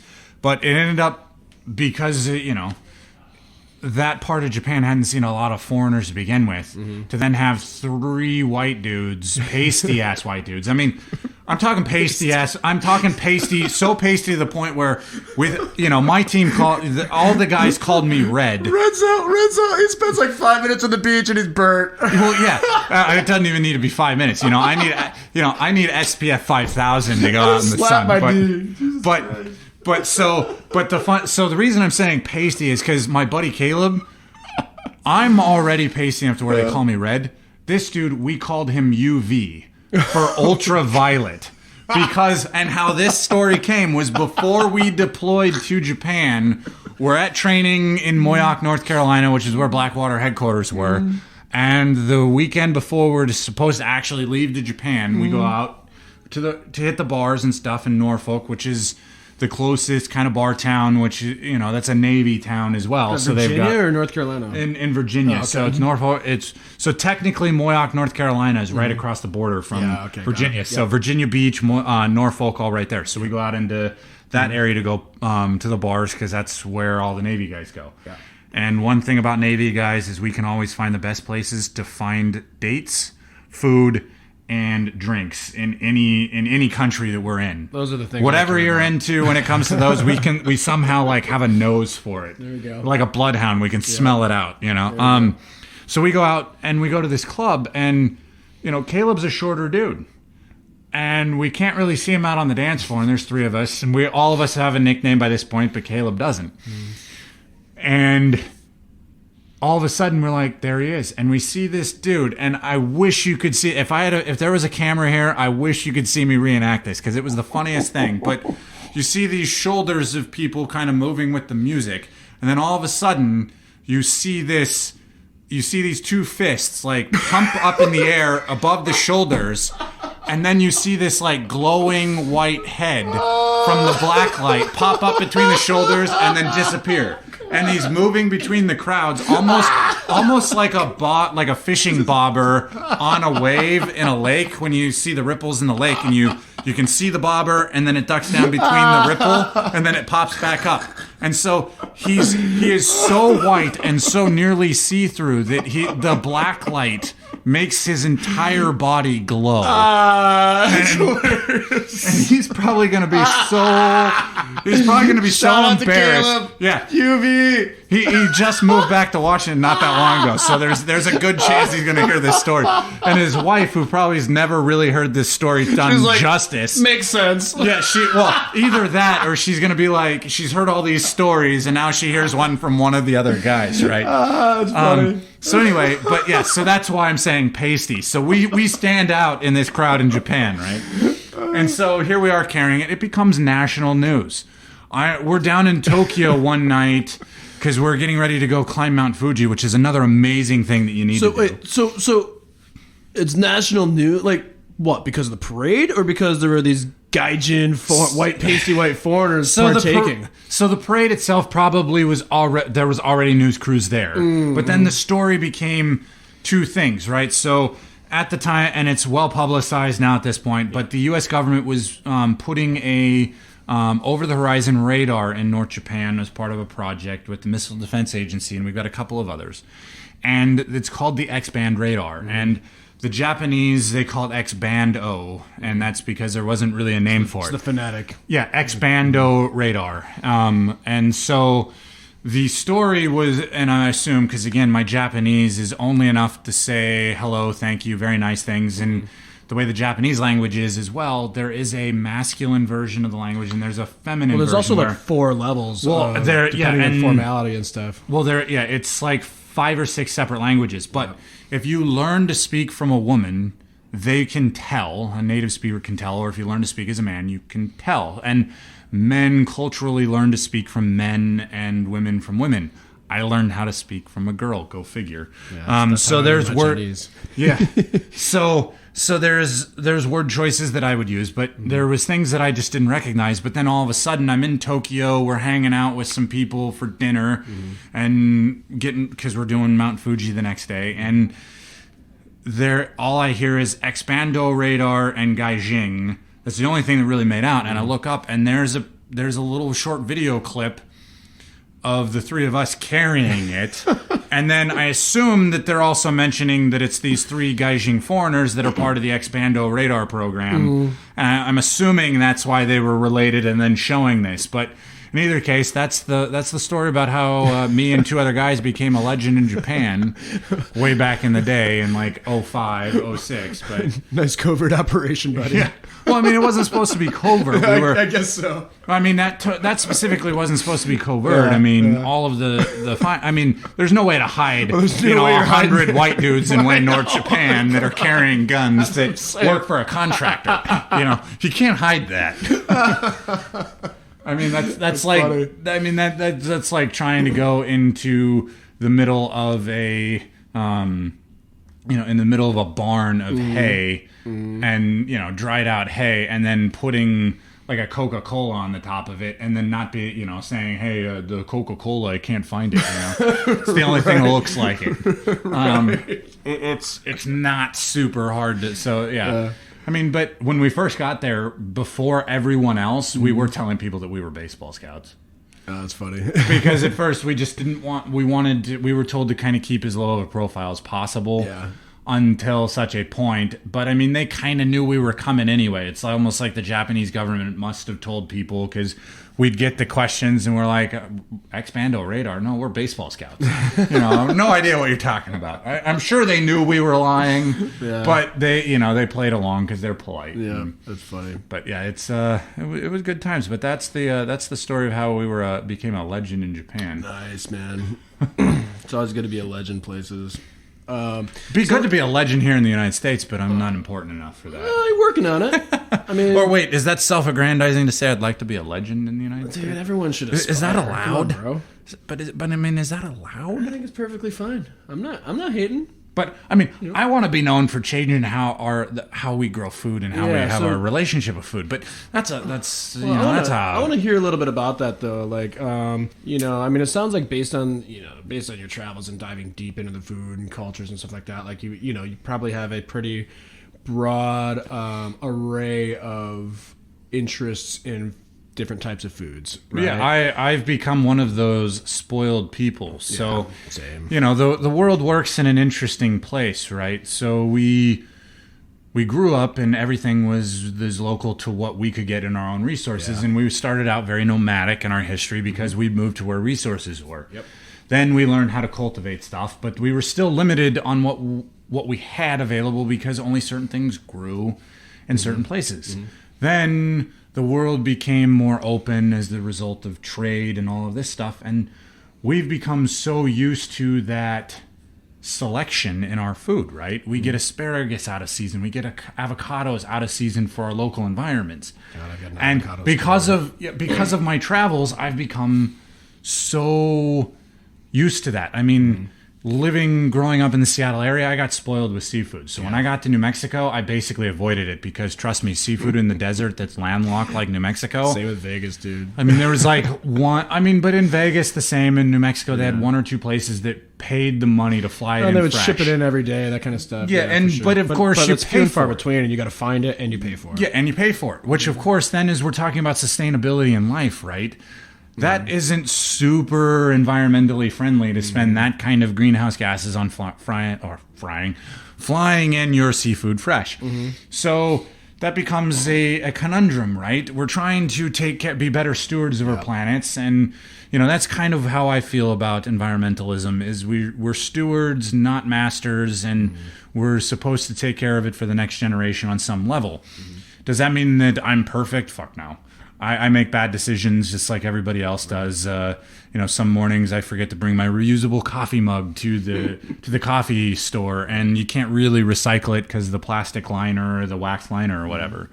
But what I'm saying when it comes to this in food is I love my selection, but I also kind of want to be part of the solution in terms of that. But how do we reconcile both?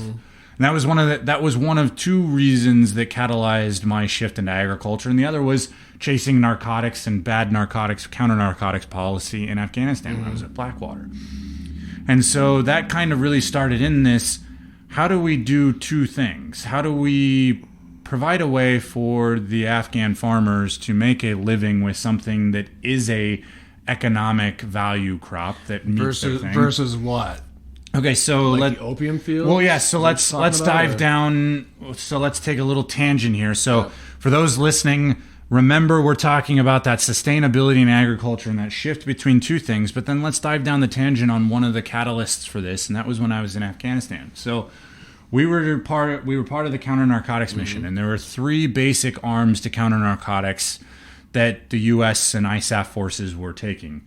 There was counter poppy eradication. So that means that we were eradicating the poppy crop. The opium poppy, which they use to create opium and heroin and particulate, all that stuff. And all of that. And technically, I mean, that even is where your, that's opium, which is an opiate. So that's even where your hydrocodone, your oxycodone and stuff.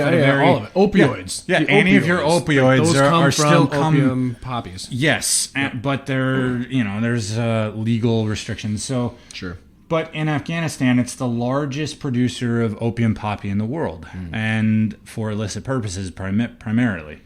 But the farmers there, they don't grow it because they're wanting to be part of the illicit drug trade. They're not. It's not like the coca drug.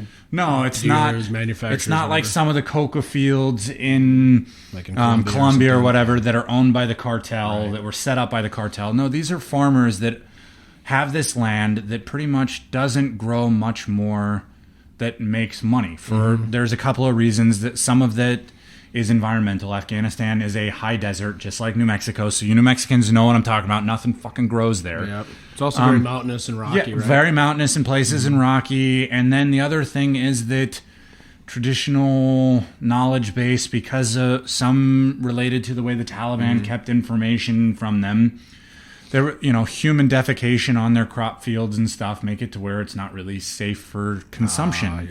And so they, and again, to kind of bring it down to where everybody knows what we're talking about. We're talking about straight up shitting on the fields that you then grow your food on. That's what I mean by human defecation, just in case. Some people confuse the word with vomit. I just want to make sure. Fields.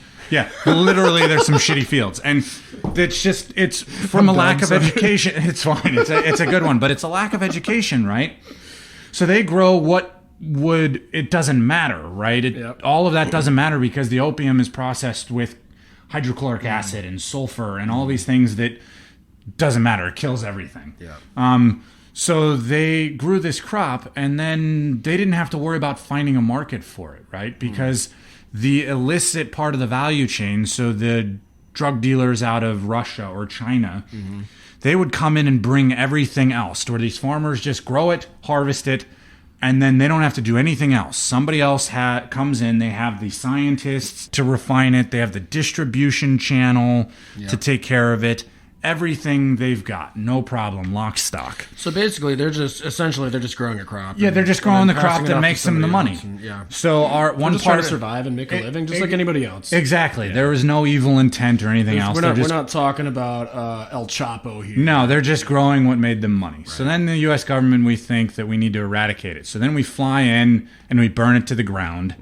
Which then, of course, awesome. Well, yeah, and then we figure it out later that this isn't really good for hearts and minds, or really, we're creating 2 more problems rather than by trying to solve one problem. Kind of like trying to, like if you got a leaky ship, you're trying to like patch it with gum or some shit, but then you find 2 more spots. Yeah, it's that, or it's chasing problems, and we have a problem with as humans sometimes. To solve a problem, we create bigger problems. Yeah. So then we figure we can't do that, so we start paying them to grow grains. Grow what? Grains, like wheats and cereal grains. Sorry, I heard something different. I was like, what the hell are you talking about? Wheats and cereal grains and stuff. But the problem is because of those farming practices, there's no one to sell it to.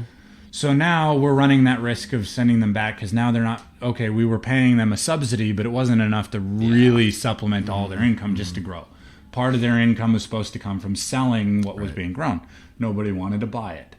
So now what are we? We're stuck in this cycle that we created. So now we're buying it, and then we can't get rid of it because no one will buy it because of food safety issues. So we're burning it again. So either way, we're burning down crops to the tune of multi-million dollars a year. And so that's kind of what got me thinking: how do we sustainably allow for people to grow things that are differently and things that can make them money that may not be indigenous to that area, but do it in a way that's sustainable and creates them an economic viability. Right.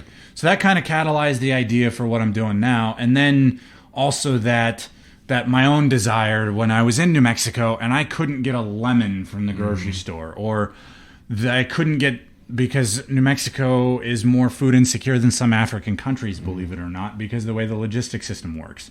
I want a head of lettuce and it's pretty much bad, or a tomato and it's pretty much bad. And I'm like, I want these selections, I want these food choices, but it's how am I going to do this sustainably?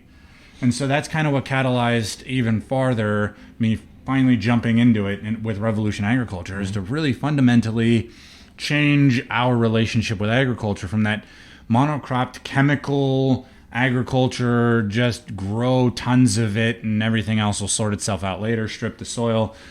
And that's kind of like what we're doing now, is chasing how do we really grow anything anywhere, but then also do it in such a way that we're growing as close to the consumer as possible. Well, our goal is to bring the production of every crop within 10 miles of where it's being consumed. So it's a global solution by taking a hyper-local approach. And then these things can be used in places like Afghanistan to create economic opportunity, because now we're growing crops that people want to buy in a system that also by its own design negates even the ability to defecate on it and to fall back into bad practices. You can't do it. So to be an example of falling back into bad practices, USAID found 15 farms in Afghanistan, spent $1 million a piece to completely rehabilitate and then grow stuff. And then the U.S. embassies and military were buying the crops. But then as the situation kind of deteriorated and USAID wasn't going out and visiting the farms as much, the old habits started getting back in. And then when we're in the fields and that and other letting their animals that weren't, they weren't doing it properly. And so then food safety tests were coming in and it wasn't meeting the threshold for being able to be served to the U.S. forces. So then we just threw $15 million down the drain to rehab these farms. So the design of our systems in and of itself completely negates that problem. So that's kind of one of those two-part solutions, right? Now we can grow anything anywhere with our system. So it can be right in the middle of town or right in the middle of Kabul, Afghanistan. Like how much space do you need? Like, so because I'm thinking like, okay, if I'm a restaurant, for example, I go through a lot of product. Yeah. Right. I think Chipotle, like one Chipotle restaurant, for example, could go through like 500 pounds of chicken a week, for example. Yeah. And so that's just a portion of it. But like, the other ingredients, like the rice or whatever else, the tomatoes, jalapenos, that sort of thing. I mean, they go through a lot of stuff. So like, how big or small are these things, and how big or small do they have to be at the smallest, to be effective at these? Yeah. So the smallest size that we target is 80 square feet. Okay. And then so a little bit smaller than your hotel in Japan. Yeah, a little bit smaller. Not much smaller. That's actually about the size of my room in Iraq. Actually, yeah. And then we want, about to 320 square feet. Our growing system could actually take over larger spaces, but it's not needed. And the reason that's important is because urban environment space is a premium, becomes super expensive. But there's a lot of space that's only 80 square feet, 320 square feet that no one's doing anything with. Walk down any of your urban city streets in downtown and just look at the fenced lots that have a bunch of garbage doing nothing. Yeah. So if we can take over those spaces, there's a lot of positive value there. We can even start reactivating areas of communities that have seen de-investment because they don't have access to anything. Now we're creating access to a good food source. So now we might be able to catalyze the reuse of land again and bring back investment. So we're talking about tackling a lot of problems from a food perspective. Unfortunately, some of the people that actually can invest don't see it that way. You're not a high-speed, low-drag lettuce farm. Or why aren't you a this for that kind of guy? I just had a conversation a couple days ago about investors are going to look for you're the this guy. Well, that's what they want. Like I'm the Uber for X. Yeah, they want it's the easy comparative, right? Yeah, and that's treating oversimplification. Well, and that's treating a symptom, but that's also how you end up spending money on these businesses because it's laser focused. It sounds so scalable, but that's how you end up at IPO with an S1 that's got $900 million in losses on your S1 filing for an IPO, because you're burning through cash caring more about what that laser focus is than you're actually caring about the long-term viability of your solution, because you're tackling a problem, not a symptom of a problem. And we have our laser focus, right? We're going to start with the hyperlocal stuff, but for a restaurant like Chipotle, we might need to take Chipotle. Shout out to Chipotle. We might end up needing to take over a larger space in order to provide enough turnover. But when we're talking about having access to all of these small, I might not need one large space. I might just need 20 or 30 small spaces to be able to produce. Well, I mean, I even think of like, I'm from the Midwest, right? I'm from Michigan. Like, I think of like how this could be implemented in a place like Detroit. Yeah. Flint, Saginaw, those cities that have basically been decimated since NAFTA happened, and the big three. Shout out to the big three again, but but they started outsourcing the work to Mexico, right? Well, yeah, and I mean it's their economy could definitely use something like that. Well, yeah, and I mean, a good example, like I said too, is it could be used in Kabul. The U.S. military imports so much, and it's so complicated to import. So we can bring these agricultural systems to these communities, and we can also start changing how even our transportation and logistics are. In town here in Seattle, one of the things that they worry about is the first and last mile, where these produce trucks are just idling for hours upon hours during the day as they just circle the city to do their deliveries, because they bring them in one big truck, and then because of how dense the traffic is, they do one delivery, then they have to go sit and idle in a place, and then they have to circle the city to come back to another delivery because they couldn't make that delivery at that time because they couldn't access it. If our systems are right next to these places already, we can have people on foot or electric bicycles or regular bicycles that can do the deliveries. And we're talking about changing everything about the way that we look at food, but people are, we resist these things because it sounds so crazy, but I just sit there and I think about, like, how many times in your travels you've been like, oh, like this food there's nothing like having this food in this place. Yeah. Right? Like I was saying earlier with the sushi thing, for example, right? Like, after I went to Tokyo and had sushi there, I'm like, it ruined it for me everywhere. And like I just sit there and I think about, like, well, doner kebabs is a good example. Turkish doner kebabs. Yeah. When I was in Istanbul, used to get them for so cheap from a little doner kebab stand. Yep. Germany's got a lot of them because they've got a large immigrant population of Turkish people, and it's become almost as German as it is originally Turkish. Yep. And I got here and I'm like, I want one so bad. You can't find it. Well, luckily enough, there is a stand right on Pike, at the end of Pike Place Market. It says Turkish Delight above it. She's been here for years. Turkish lady. She's even got her daughter working in there now. She doesn't take credit cards, take cash, people.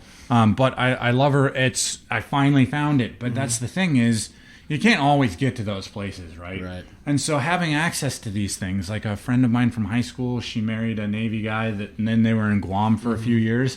There are things from Guam that she misses that it's so difficult to get, even when you go to those more Chinatown, Asia town markets that do import these things. But even then, you run the risk of them not being any good anymore. You can't get the stuff at the same quality or the same availability, like outside of where it comes from. Yeah. Whether that's Chinese food here, whether that's Western food, and like China, for example. I mean, I'm using that as my example, but like you go to like there was this Mexican restaurant and bar that I used to go to in Beijing. Shout out to QMex. But it was good for drinking, but like it was probably some of the best Mexican food in Beijing, but it was shit Mexican food, dude. Well, let's be honest. I mean, New Mexico is the same way, right? Yeah. So I grew up in Washington, where most of the Mexican food you can find is from like Jalisco. And I became very partial to it. I got to New Mexico thinking that, okay, I should be able to get good Mexican food. I thought it was all terrible. It was all absolutely terrible. And I'm not saying it's a bad thing. In New Mexico, yeah. So weird. It's because it's a cross between native New Mexican cuisine and more Chihuahua Mexico. And I'm not saying there's anything wrong with those cuisines in and of themselves. But when you were thinking of going for like a Jalisco Mexico, they just don't do it. And they just don't do the thing for you. Yeah. So I couldn't see if it was still recording. Yeah, it looks like it is. So yeah, no, it looks like we're good. Yeah, I think but so. So yeah, it was just one of those things. I just couldn't find it. Then I have to come back to Washington State of all places to get like good, proper, what I feel is proper Mexican food. Or when I was living after the Navy, I got out for a bit and I was living with my grandparents in Yuma, Arizona, and we used to go across the border to Alcodones, Mexico, all the time. And getting proper street tacos from one of those, those are what I missed. That's my shit, dude. Yeah, and they just didn't a good street taco. Yeah, dude. and they just didn't have them in New Mexico, and it was all this stuff where I just didn't understand. But so that's part of what we're doing is you have something. We bring the ability to grow these crops closer, so you get both the selection, but then you can also make that sustainable choice. So we're giving people that combination, because the other problem too that we're having also is reducing the carbon footprint too, right? Well, exactly, which is important because whatever you believe politically, climate change is happening on some degree. You can see it in the shift in the coffee belt. We're seeing where that coffee belt is, which is traditionally between the tropics of Cancer and Capricorn, on a very specific set of geographic coordinates. That belt is shifting. And that means the climate's changing somehow for some reason. So ignore the political reasons from it. It's happening. Whether it's man-made or just the planet or whatever. Yeah, whether it's cyclical planet, whether it's man-made, whatever you believe it and do that. But it's happening. And so what that's creating is we're losing arable land each year. 29.7 million acres of arable land every single year. To put that in perspective for the people that know Washington, that's basically half the state of Washington by land size every single year. Per year. Wow. So that means that, and then if all we're doing is these high-speed, low-drag lettuce farms like all these VC investors want, and there's plenty of them out there, and truthfully, $1,000 and a trip down to an indoor garden shop, and anybody can set up one of these high-speed, low-drag lettuce farms, they're not that unique. No offense to you hydro guys that are probably getting really mad at me, but it's not that hard to do. Right. My 16-year-old kid with $500 could set one up.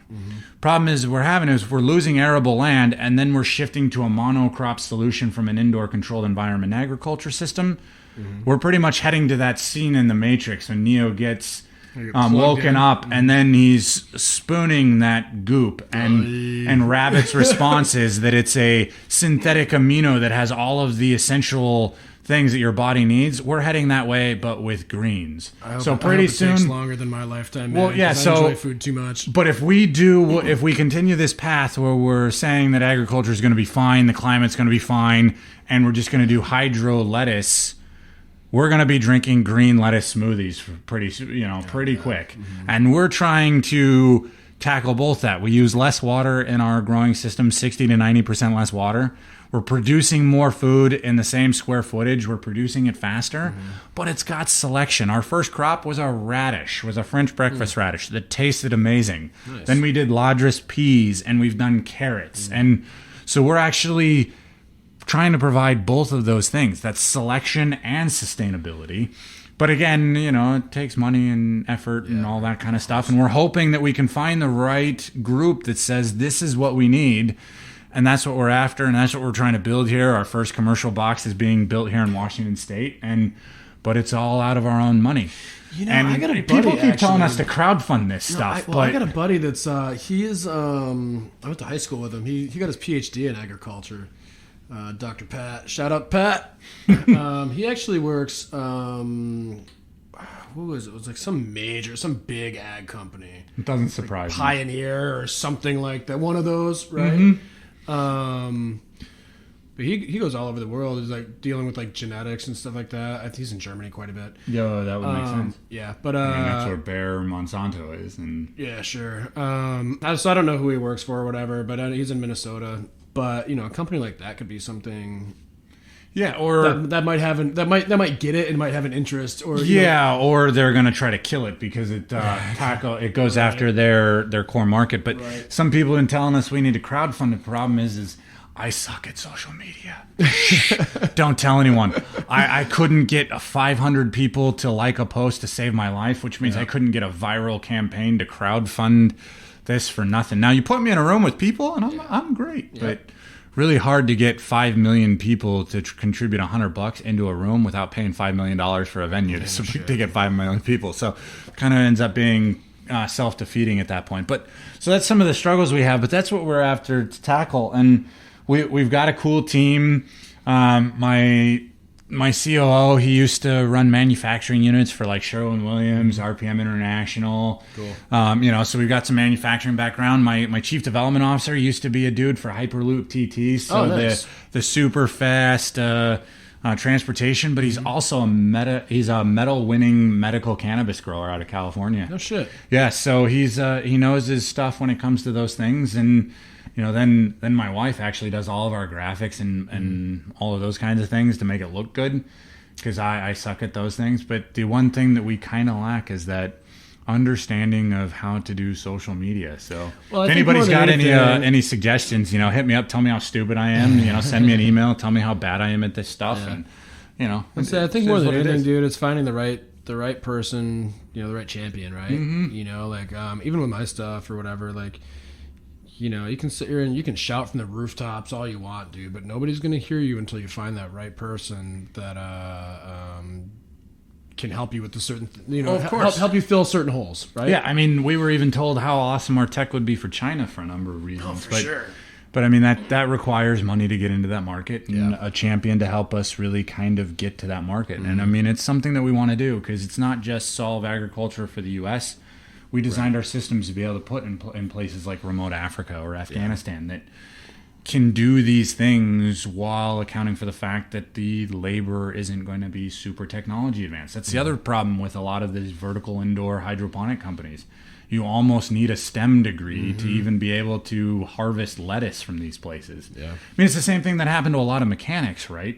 Once cars went from being mostly mechanical to mostly computers, a good chunk of mechanics lost their job, and that's suddenly you had to have an IT degree, essentially. Yeah, essentially to work on cars. And I mean, that's kind of what's going on with agriculture as well. Is either you still do the same old thing the same old way, which we're losing the ability to, or you need a freaking advanced STEM degree in order to be able to work at a farm, for crying out loud. Isn't that crazy? I mean, that's insane. Yeah. So I mean, but that's where we're at. That's what we're doing, and hopefully these kinds of things where we keep telling our cool stories and chatting with people, and they'll find us and enjoy. But I mean, that's just one of the things we're doing. The rest of it, we're still trying to keep light of the situation, have a good time, and right on, man. Meet new friends. And I got to tell you, it's been a hell of a time.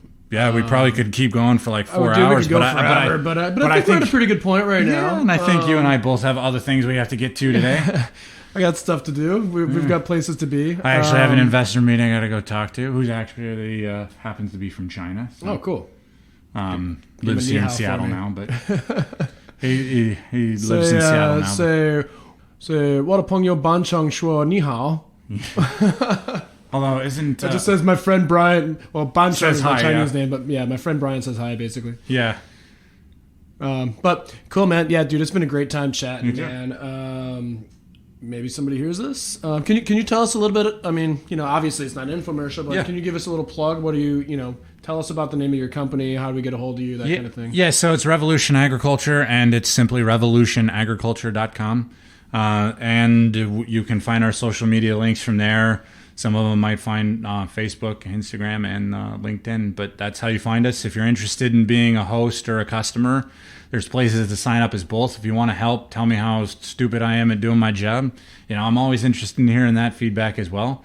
But if you're going to give criticism, don't be surprised if at first I reach back with a passive aggressive, haughty remark. That's just how it goes. You be mean, you get mean back. But we'll figure it out. I'm always up for suggestions, and if there's a champion in the winds out there that can help us figure it out, how to get to the next step, how we could use it. Like I said, we're out to really change how things go, and we need all the help we can get. And I appreciate Brian having us on here to, Right or Bonchon, half the city over here. Half the city, that's right. So we can, shout out to half the city. and if you know half the city over here, and not me or Brian and not me, then reach out to Brian. He'll put you in touch. So right on, man. Appreciate it, man. Hell yeah, dude. It's been a good time. You too. Give it up for Richard Brion, guys. You've been listening to Half the City with Brion Schoenborn, presented by 8B Media. Be sure to subscribe to this podcast, share it with your friends, and leave a solid 5-star review to ensure these stories get spread far and wide. For more information, as well as to listen to other shows, including Relentless, a survivor's search for passion, purpose, and inner peace, and Beyond Relentless, be sure to check out 8bmedia.com. Thank you for listening.